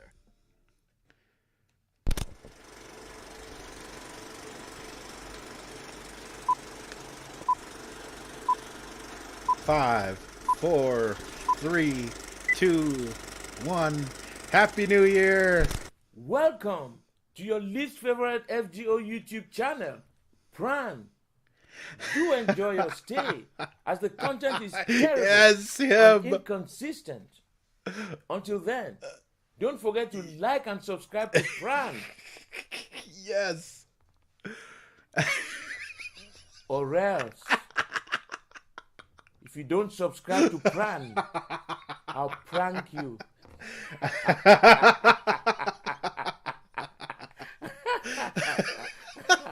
Subscribe now. Big man Tyrone. Big man Tyrone.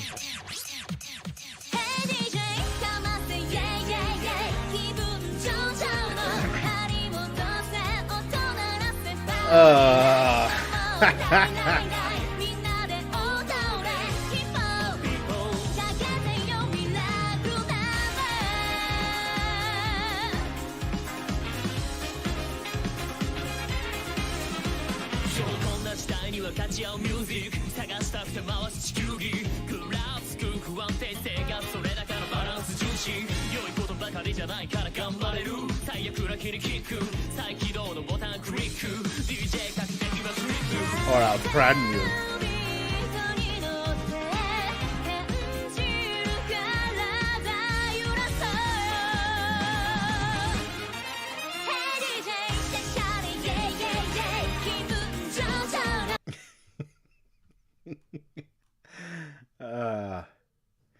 That was good. That was good.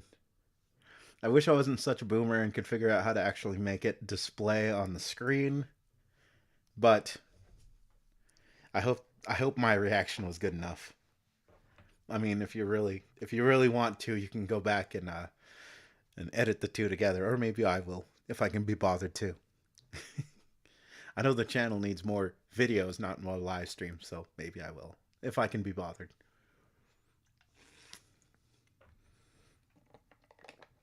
It amazes me that such a small community of mobile gamers can make these. Oh, he's having trouble with audio and video too. Lol. Well,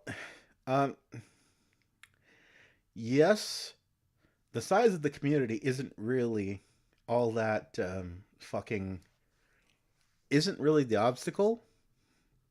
Although size does increase probability. So the larger community you have, the larger chance you will have to have someone in there that has certain talents that you might be looking for. But then again, that's not a guarantee, because smaller communities can tend to attract sort of misfit artistic types as well. So it's not about the size of your community, it's about the people you sort of cultivate. So a welcoming community will always find people joining it who have skills. I mean, I know how to 3D model to a degree. I can't animate, not at this point. If I kept going down that route, I probably could. But if you want a 3D background designed, I could probably do it. Depending on complexity, it would take longer, but I could do it. There's probably people in any given small community that could do way better than I can. So, I mean, it all just depends. But that was heartwarming. That was very heartwarming. So, yeah. Got about 15 minutes. I think I'm going to boot up.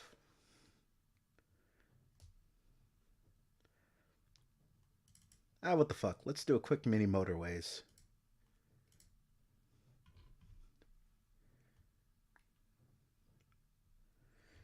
And if we run over, we run over.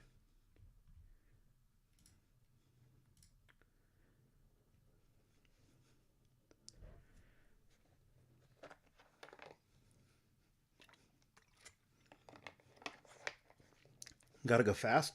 Well, fast or slow, you gotta fucking get there.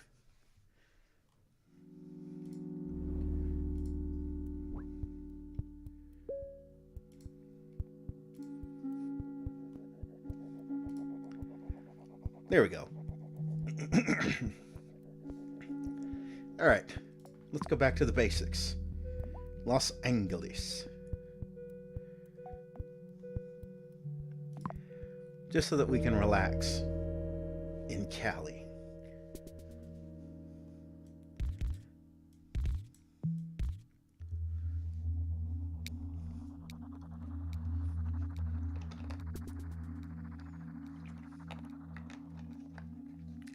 Why wouldn't you face your house towards the damn road? What is wrong with you?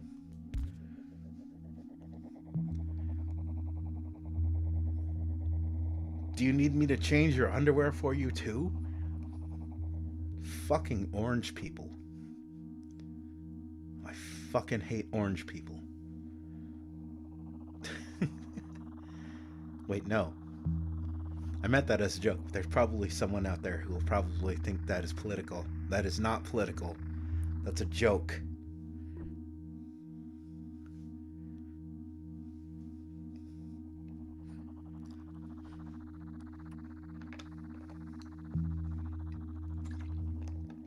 But yes, fuck hate speech strikes. That's some bullshit. Bullshit. It would be something like that would happen on the last day of my vacation, though. Like, we had the high of completing Alien Isolation. I've been doing all of these sort of streams to try and boost the content in the channel. And then fucking hate speech strike for something that I didn't even do. I didn't even fucking do it. An ordinary squid, convinced of crime he did not commit. He escaped from maximum security YouTube community guideline strike. Today, he lives in the Los Angeles underground, building roads and freeways and bridges. If you have a problem and no one else can help you, and you can find him, perhaps you can hire the Squid Team.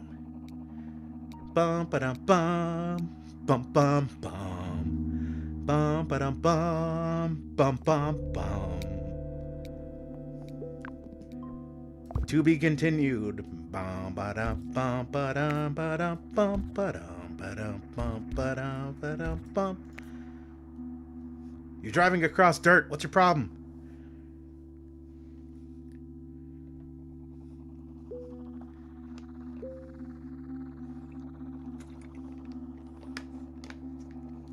Yeah, I would honestly love to know which fucking video supposedly was hate speech.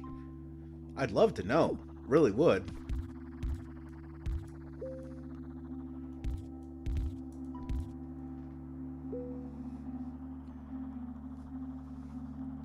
I mean, he can fuck his suspension and fucking tires up all he wants. It's his car. I mean, I'm not the one making the payments on it. And his insurance is gonna fuck him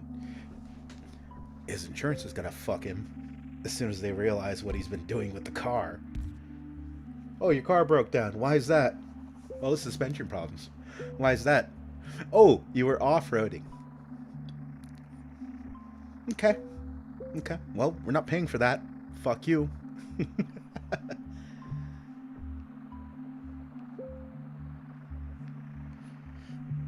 But yeah, this is fun. Good conversation. Thank you for being here in so many streams. Spore lover. Appreciate it. I appreciate the support from everybody.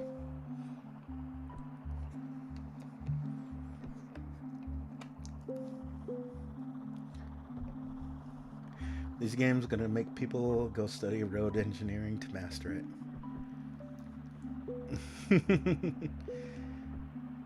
Oh,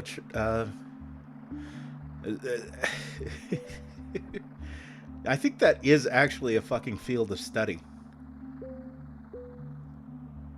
One of the craziest things that I discovered, right? And this is kind of counterintuitive. Following closely causes traffic to slow down. It does. It actually does. And there's a reason for it. Because, and this is the counterintuitive part. It's because, when somebody brakes, a person following closely behind them has to brake, and then they have to reaccelerate, right? The person behind them has to brake and reaccelerate. The person behind them has to brake and reaccelerate. So from the point that the initial braking happened, it goes forward, not backwards. People slow down more and more. And again, it's because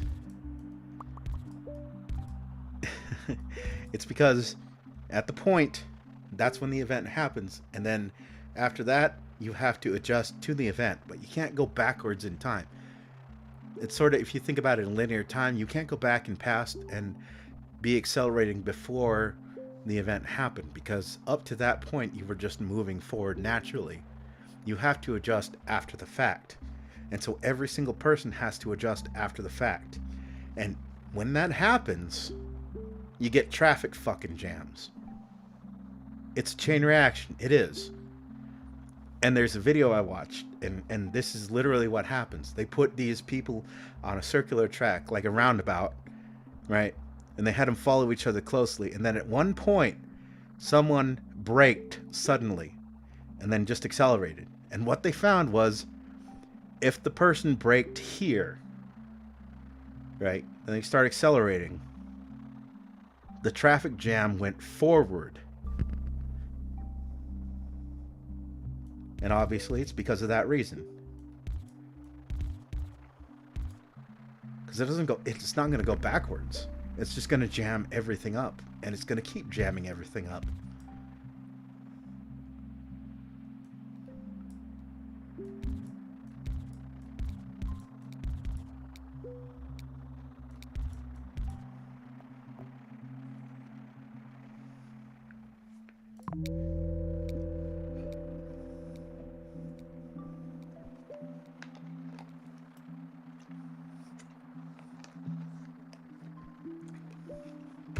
So, if you're ever in a motor vehicle with someone and they're following too closely to the person in front of them, ask them this: do you like traffic jams? Because most people are going to say, no, I don't like traffic jams. And tell them, why are you following so close to this person? Then explain. Hell, if you can find the video, if I can find the video, I'll link it on this fucking video. But yeah, it's scientifically proven. It goes forward from the point where the initial braking happened.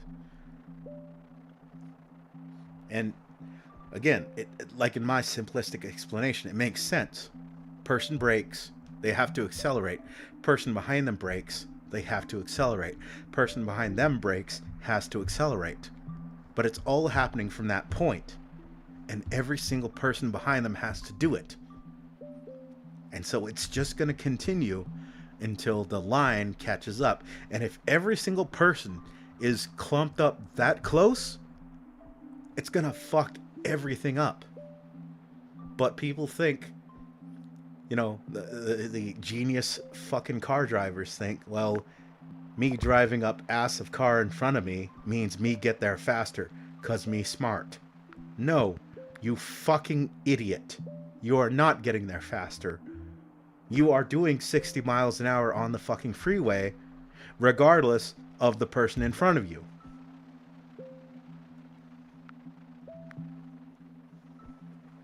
That's even before you get into technical stuff like A lot of people that speed, they don't realize you speeding is maybe saving you a few fucking seconds.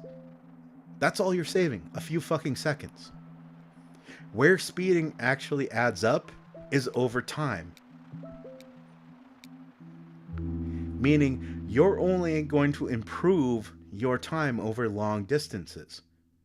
Because 5 minutes on a trip to the grocery store, 5 miles an hour on a trip to the grocery store is not going to help you. You're going to maybe save 15, 30 seconds. Woo! I saved 15 to 30 seconds. Good for you. But, if you're going cross country, that adds up.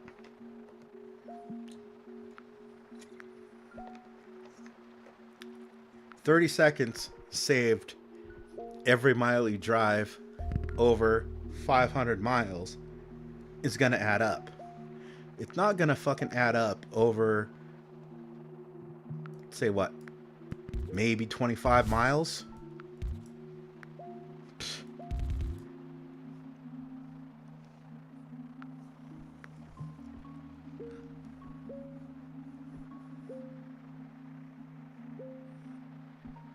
We're right on the line here. We are right on the line here.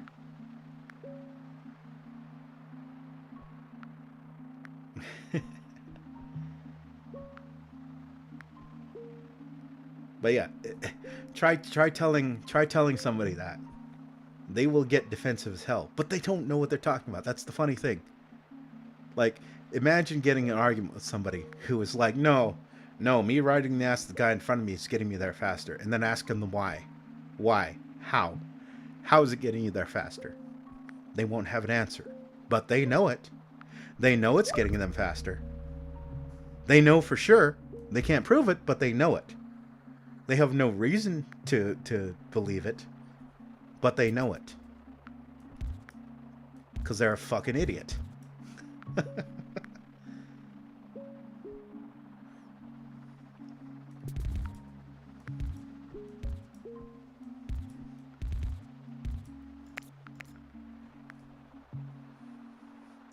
Sadly, I think the reason they don't want to do that because at least over here, some people, car drivers, want to slip into that gap, especially when stuck in traffic. Again, changing lanes is not going to get you anywhere faster. I've been driving since I was in my 20s. So 20 years of driving experience. You know what I've seen with people who rapidly change lanes? You don't get there any fucking faster than I do. You don't. You fucking don't.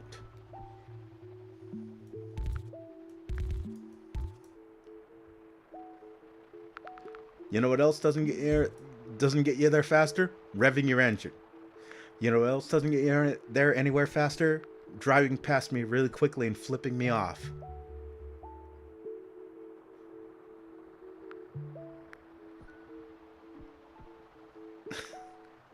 It's fucking ridiculous. It's fucking ridiculous. And these people, they have no reason to believe the things that they believe. They are stupid. They are fucking stupid. And again, if pressed on it, they can't explain the shit that they apparently think they believe. They just believe it by default.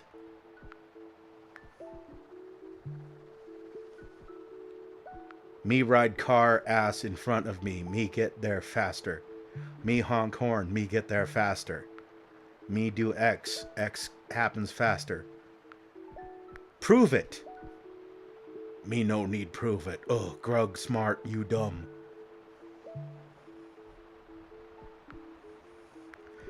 Heck, it probably gets car stuck more just because people have to wait for them to finish changing lane while stuck in traffic. Yeah. And that's even if you fucking ignore the fact that a lot of times people erratically changing lanes leads to accidents. Now, what happens? Let me ask for the audience. What happens if you get into a fucking car accident? Anybody? Anybody? What happens if you get in a car accident? Oh, you have to stop, and you have to deal with all that accident bullshit. Huh. And so, if you have to spend 4 or 5 hours dealing with the police, insurance, you know, the crying woman who says it wasn't her fault that you ran into her, because you did. You ran into her. You know you did, you fucking asshole. How much faster did you get to work? Oh, boss, I'm going to be 6 hours late because I was erratically changing lanes like a dickhead.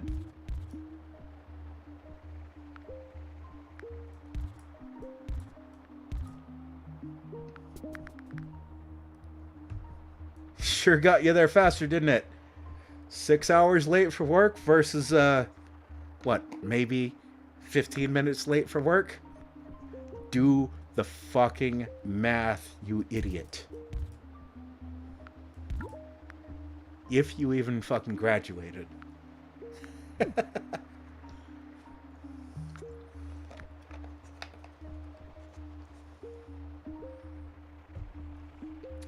Green off in their own world. God, that's comfy. I wanna live out here by myself and work out here with only us green people. Look at this fucking city. All these people. All this stress. I hope I'm the night shift. I want to be green night shift out here. Comfy. Night shift is comfy.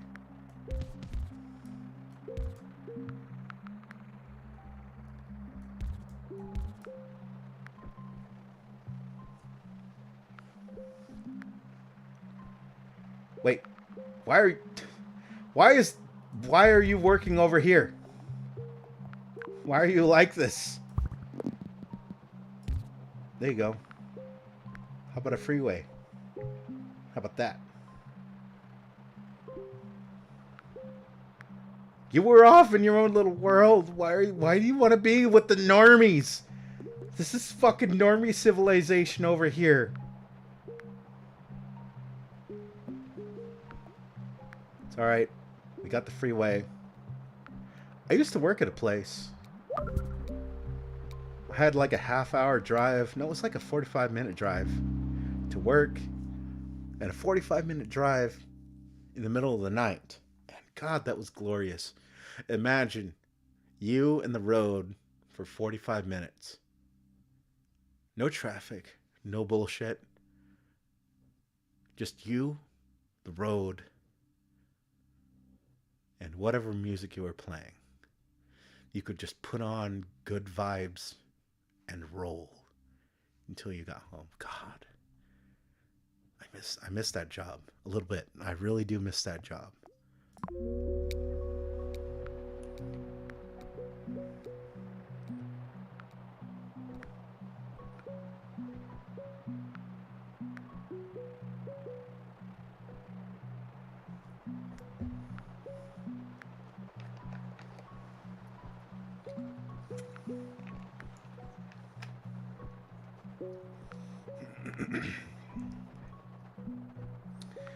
All right. I suspect we're about to start hearing horns. Where are they at? Traffic jamming up here. Let's put a traffic signal there.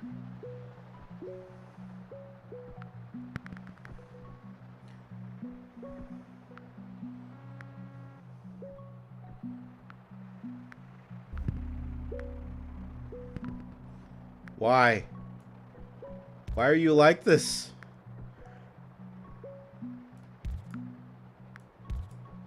Why are you blue?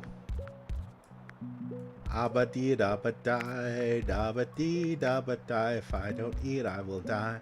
If I don't eat, I will die. If I don't eat, I will die. If I don't eat, I will die. If I don't eat, I will die.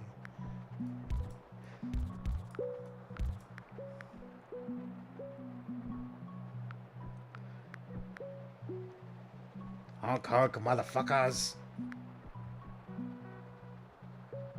Where's the traffic coming from? Reds. Reds need to get home. All right. All right, you fucking communists. Here you go.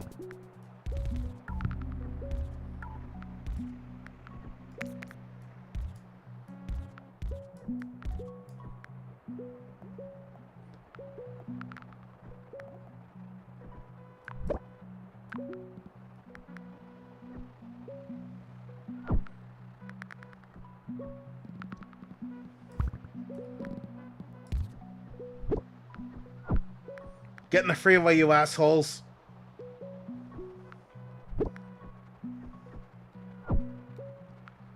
Get on the freeway, you fucks. Go!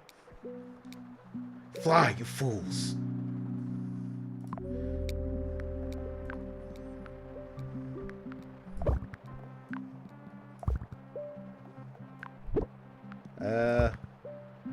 Traffic lights, why not?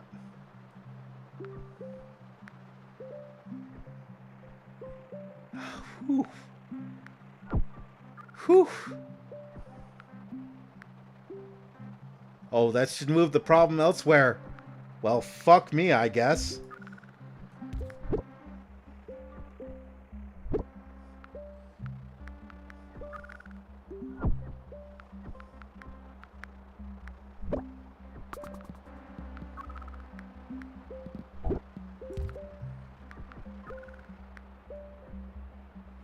This is it. No! No!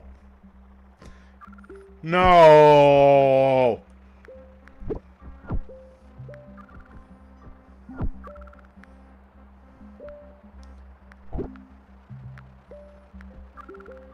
No!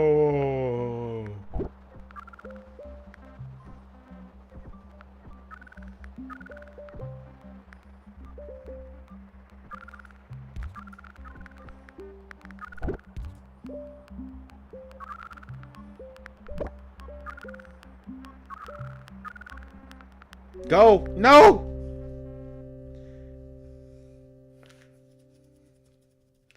$641 is not too bad considering I haven't played this fucking game in, what, almost a month?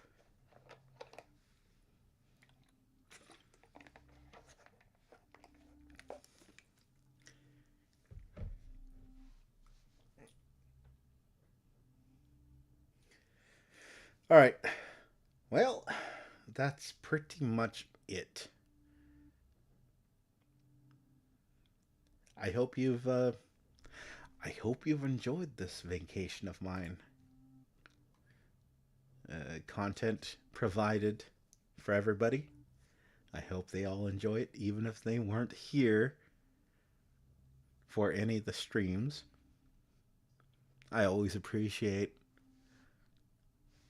anyone appreciating what I do. This is a hobby, so especially if I can provide value to your day, just as a hobby, that makes me happy. So, yeah. No, you're breathtaking. So, I can't promise anything, but after tonight, we are going back to the usual squid schedule. So, I will stream when I stream, and that's about it. I kind of want to take one more crack at the Fall of Winter Home, because that's not sitting well with me. I've been kind of, that hurts. That I could have done better. I could have saved them. I could have saved them all. This watch. I don't need this watch. 50 people. 50 people. This car. There's always this guy who wanted this car. 25 people for this car. I could have saved more. I could have saved more. That's all that's currently sticking to my craw, though. But jokes aside, yeah, I hope everyone enjoyed this week. It's almost a week, actually, because I went on vacation on Tuesday, so it's Monday. Damn near a week, yeah. I will look into setting up like some place where we can vote. Anybody who might want to see me stream something, I'm cool with whatever. Like I said, as long as it isn't fucking meme games or rage games. You want to see me rage? Suggest. In fact, actually, that might be, like you said, that might be a reason to post games I own.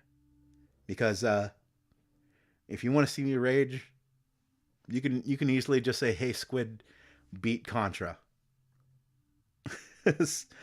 Beat Contra without putting in the infinite lives code.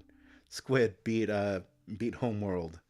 Beat Devil May Cry. That's gonna be an easy one. Hey, Squid, play Devil May Cry. You want to see me rage? Say, play Devil May Cry. You'll see me fucking rage. You will see me fucking rage. But not unfairly. Not unfairly. It's I'm gonna give the game its due. It is challenging. It's not unfair though. It's not unfair, except for maybe the fucking cameras. Fuck the cameras. Fuck the cameras. Yeah, see, Jump King, that's one of those meme games. And there's already been good God, there's already been a million VTubers who have done Jump King. So again, at this point, I'm like, what's the point? What's the point? Same thing with Minecraft. Hey Squid, play Minecraft. Why? Not to denigrate anybody who might want to see that. This is not an attack against you. It's just like part of me wants to provide original content as well. Right? So again, I can get mad at playing like I want to be the guy or Kaizo Mario or whatever. Like I can do that. Or I can play Assault Suit Lanos. I can play Devil May Cry. I can play a bunch of old Genesis games that I loved. A bunch of old Nintendo games that I loved. And get just as mad at that, but still have a great time.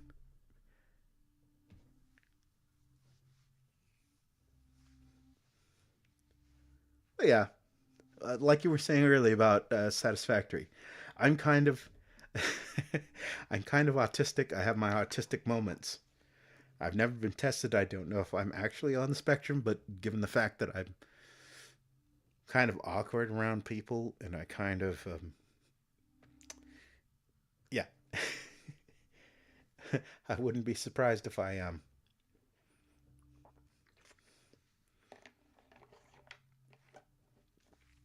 I just hide it under a veneer of charisma.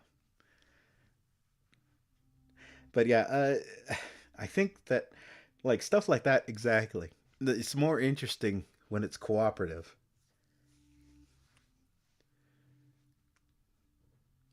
So, yeah.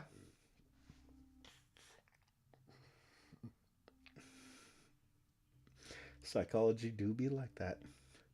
They do not consider that Freud made a bunch of shit up in order to prove his theories, quote unquote. But it do be like that. All right. I got a stream to go tune into, but I appreciate you being here. 4 hours is a grand time for a finale. I'm sorry that it was a political one, but God fucking damn it. God fucking damn it. Getting struck for quote unquote hate speech on a fucking fun videos playlist, and it wasn't a fucking playlist designed around quote unquote hate speech. But I got a goddamn community strike for it. Why?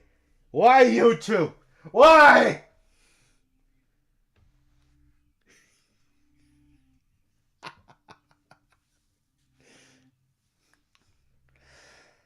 At least we can laugh. I can laugh. So, I'll wrap it up here. 4 hours is the perfect mark.